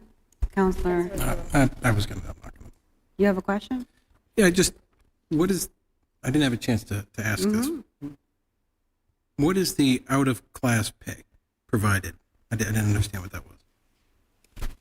Can I answer? When our clerk was sick, our assistant clerk stepped up to do the job, so we increased her pay to the clerk's job, to the clerk's salary, until our clerk came back. Thank you for clarifying that. Appreciate it. Thank you. All right, all those in favor? Aye. Any opposed? Unanimous, motion carries. TR 26-22, resolution authorizing the transfer of $60,000 from the General Fund Economic and Community Development Personnel Service expense to General Fund Health, Human Service, and Inspection Personnel expense to fund unanticipated personnel costs. Request of the mayor. Motion to approve. So moved. Second. Motion from Councilor Santos, seconded from Councilor DeZoglio. Discussion. Mr. Mayor. Thank you, Madam Chair. Just to provide some context, when we were planning the budget last year, we included funding for half a year for the building commissioner position, and we ended up finding the right candidate well before the halfway point in the fiscal year. So given the fact that we had that budgeted for half a year, there were other positions, for instance, the economic development coordinator role that we're getting around to now to hiring. We have funding available to cover the earlier than expected hiring of the building commissioner. So this deals with that timing issue. Any further questions? Seeing none. All those in favor? Aye. Any opposed? I abstain. One abstention. So that is 8 yes, 1 abstention. Motion carries. TR 26-22, resolution authorizing acceptance of a state of Massachusetts fiscal year 2026 budgeted earmark of $50,000 from Department of Economic Development for the Methuen Tricentennial Celebration. There's also an EPA attached to this request. Can I have a motion to approve? So moved. Motion from Councilor Pesh, seconded from Councilor Santos. Any discussion? Seeing none. All those in favor? Aye. Any opposed? Unanimous. Motion carries. Motion to add an EPA to it also? Yes. TR 2623. Thank you, Councilor Marsan. Motion to approve EPA by Councilor Marchand, seconded by Councilor Pesh. All those, discussion on the EPA? Seeing none. All those in favor? Aye. Any opposed? Unanimous. Motion carries with the EPA approved as well. TR 26-24, resolution approving the, we did that one already. TR 26-25, a resolution regarding the social media safety for youth under age 16. Request of the Mayor Beauregard, Councilor John Drew, Ella McLaren, and Jana Pesh. I'd like to state something before we motion to approve this. Originally, Mr. Mayor, there were 5 council members that signed on to your resolution. I did remove 2 of the councilors, one being Councilor DeZoglio and Councilor Valley, for the appearance of 5 members of this body, even though I was told by the city solicitor that you could sign on to resolution. I felt the observation from the council police out there was going to be that we are acting already in a manner that we had consensus, and to avoid that, both two of you were removed. I obviously know that you are in support of this resolution, but I wanted to give the public explanation as to why that happened. So with that being said, can I get a motion to approve? So moved. Second. Motion by Councilor Valley, seconded by Councilor Pesh. Any discussion on this or any context, Mr. Mayor? So as I referenced previously, and just, I don't want to get into the nuances of the sponsorship, but just so the public is aware, when I was reaching out to counselors, it wasn't as if the counselors were all deliberating and in receipt of the item and talking amongst themselves. It was me literally dialing or texting individuals on their own without any deliberation, without any violation of the open meeting law. So I thank the 5 counselors for their support and co-sponsorship. So just to provide a little more context, I referenced this during my report, but this is a major issue when we're talking about the impact that social media has on our youth. And we're seeing other countries doing things to actually address it. Australia recently banned social media for people under the age of 16. The UK, France, India, other countries are doing the same thing. And there is quite literally no tangible action right now here in our country. There's some talk at the federal level in Congress of trying to do something. At the state level, there's talk about trying to do something in some quarters, but this isn't something that really hasn't gotten the traction it's received in literally most other Western democracies. And so when you see a lack of traction regarding an issue that I think is of extreme importance, especially in the context of mental health and digital safety for our city's young people, this is an opportunity, given the vacuum at other levels, for us to do what we can at the local level to take steps to protect our kids, to educate parents, and to call for increased advocacy. And, you know, again, this is something that other countries are taking steps to address. We're kind of behind the 8 ball. I have reasons why I think that's probably the case, given the fact that many of those companies are headquartered here. And, you know, I think if we have an opportunity to do something about it at our level, we should. And that's why I'm pushing for it. Thank you. Councilor DeZoglio. Thank you, Madam Chair. I just want to say the reason why I support this, as an educator, I feel like I am battling the technology where I have students listening to people on some TikTok or Instagram more than listening into their textbooks or going online looking up facts. And with also what I experienced in the classroom, where social media has been a tool of bullying and a tool to getting information where kids are acting out based on what they're seeing on these social media platforms. And as I see other countries progressing, it's not perfect, but they're working towards to limit. But mostly it comes down to the parents as well. But at least we can somehow, the reason why I signed on to this is because I feel like it's time for the government to kind of say to parents and say to people that we need to control these platforms as well to protect our kids, because it's beyond just social media. It's also a room for people to hurt children to go on as well. So that's why I'm supporting it. I think this is a great step, and I thank you, Mr. Mayor, for doing that. So. Councilor Pesh. Thanks, and I'll echo Councilor DeZoglio's sentiments. I think this is great, Mayor. I know I told you that as soon as I saw this. I have 3 children, so battling the effects of social media is a constant struggle for me every day. My only question was, will we, if this is approved, will we bring this to the school committee as well? So on the school side, the district already implements restrictions on social media on literally any device within the schools. So this is something that the school district in Methuen is already, I think, ahead of the curve on. So for us, this is establishing more of just an overall broad city policy that as it relates to digital safety, these are the steps that we're going to take. And I think the goal here really is to, take this step to address these issues in the context of Methuen, to empower parents, provide more information about the resources that are available, and that's something that this would call for establishing at the local level.